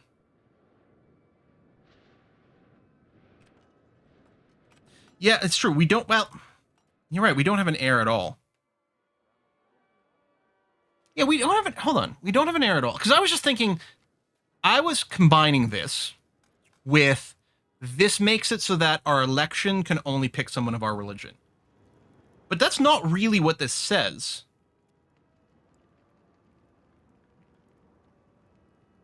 So presumably they can still elect anyone.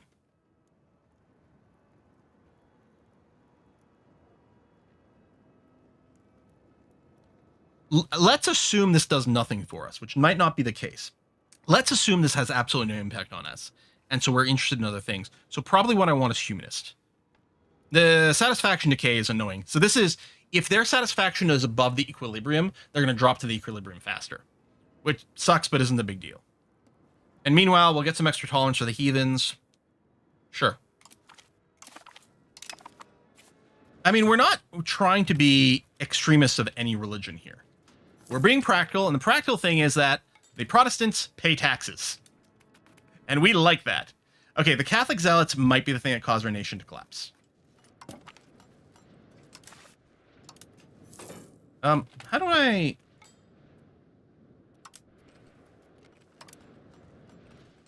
Okay, it's right-click to toggle expand outliner. Right-click.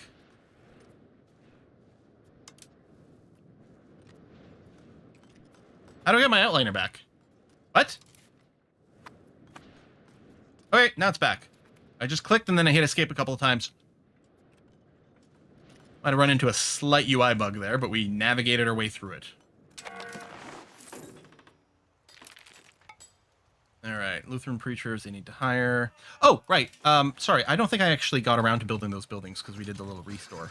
So I'm going to go and...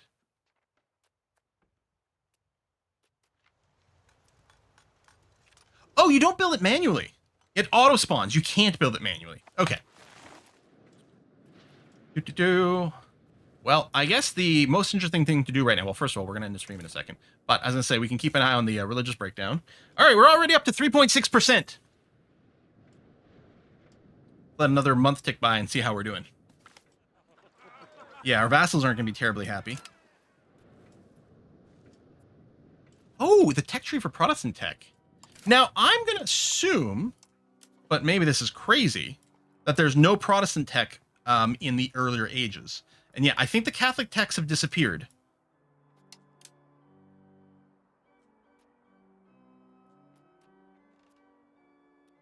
I can do this because I'm a settled country. Yeah, that's fine. Yeah, I think the Catholic texts have disappeared. I'm wondering if there might not be any Lutheran texts until we get to the Age of Reformation. Right, that's because I focused on administrative ability. That's from our culture. Yeah, I don't see any little religious symbols anymore. And then Age of Reformation, that's a culture one.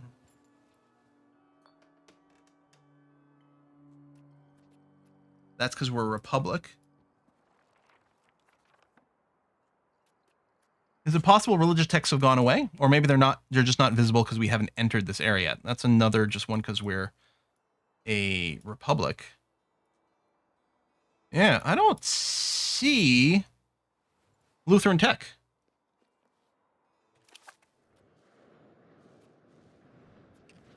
Our vassals, we're going to keep them in line. Fear will keep them in line. Fear of our battle force. Actually, let's go and build some more military. I don't think I'm going to build more horses because we don't have that many horses in our territory, and that might just cause some cost issues and things like that. I think I might just build some more land necked. You know, our unique ones, we do more strength damage, we take less strength damage, which is good for death. Morale is good for breaking an army. Strength is great for killing an army. Let's do it. And yeah, I would love a mass buy button over here. Oh, and I always want an additional. So we cancel these and redo this. They'll spawn into more XP. The XP will just decay because I'm not actually fighting. But I don't care about the extra recruiting time. All right. Stop there, and hopefully that's not exceeding our, hopefully the army maintenance doesn't go up too much. But yeah, let's build up our strength, especially if our neighbors might get a little crankier. We're gonna do this. Let's search the tech tree to find it. It's a good question. Like, okay, on this tree here, we know there's some Republic tech. There's Republican power. Anything in this filter? Oh no, that's not a pull-down filter. Yeah, no, I don't know. Oh, wait! No, that's administrative. I got excited there. Although, missionary schools with pop conversion speed. Hold on.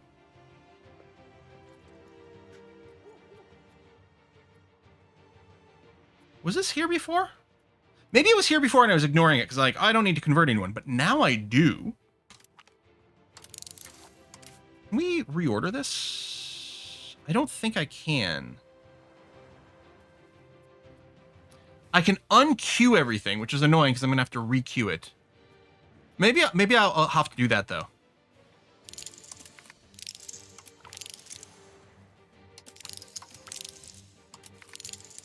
Because I really think this is a very important thing, and then I might go and re-add stuff. Yeah, or any way to queue to the front. No, looks like there's a modifier key for that. Which is too bad, because that might be nice. Anyway, I'll probably requeue some things in between episodes here. Yeah. Because the problem is, there's not a lot that we can see in here that's, like, quite good. I mean, construction speed, sure, maybe we're like, oh, yes, we'll do that. But a lot of what we were looking for was, like, behind something that wasn't exciting by itself.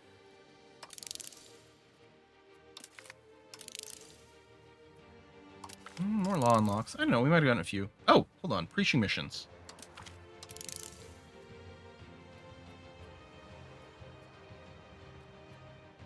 And then, yeah, the military ones we're looking at.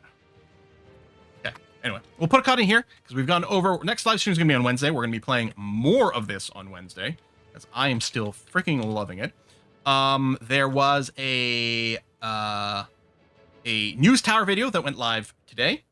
Did build that stud farm? Yes, I think I may have built 2 pairs. I'm not sure. And there's going to be another one that's scheduled for tomorrow already. Really liking that. And then, yeah, we'll figure out what else is doing. We're going to go and give a raid to A Kiss for Luck right now. Over there, Rhino is currently playing Workers and Resources, which is a game I always wished I'd properly got into, and I never quite managed. One day, we'll have to give it a proper try, but I always found it a little clumsy to navigate, but that's probably just me and having to learn the UI. So one day we'll do that. Anyway, I'll see you on Wednesday for more U5. Bye, everyone.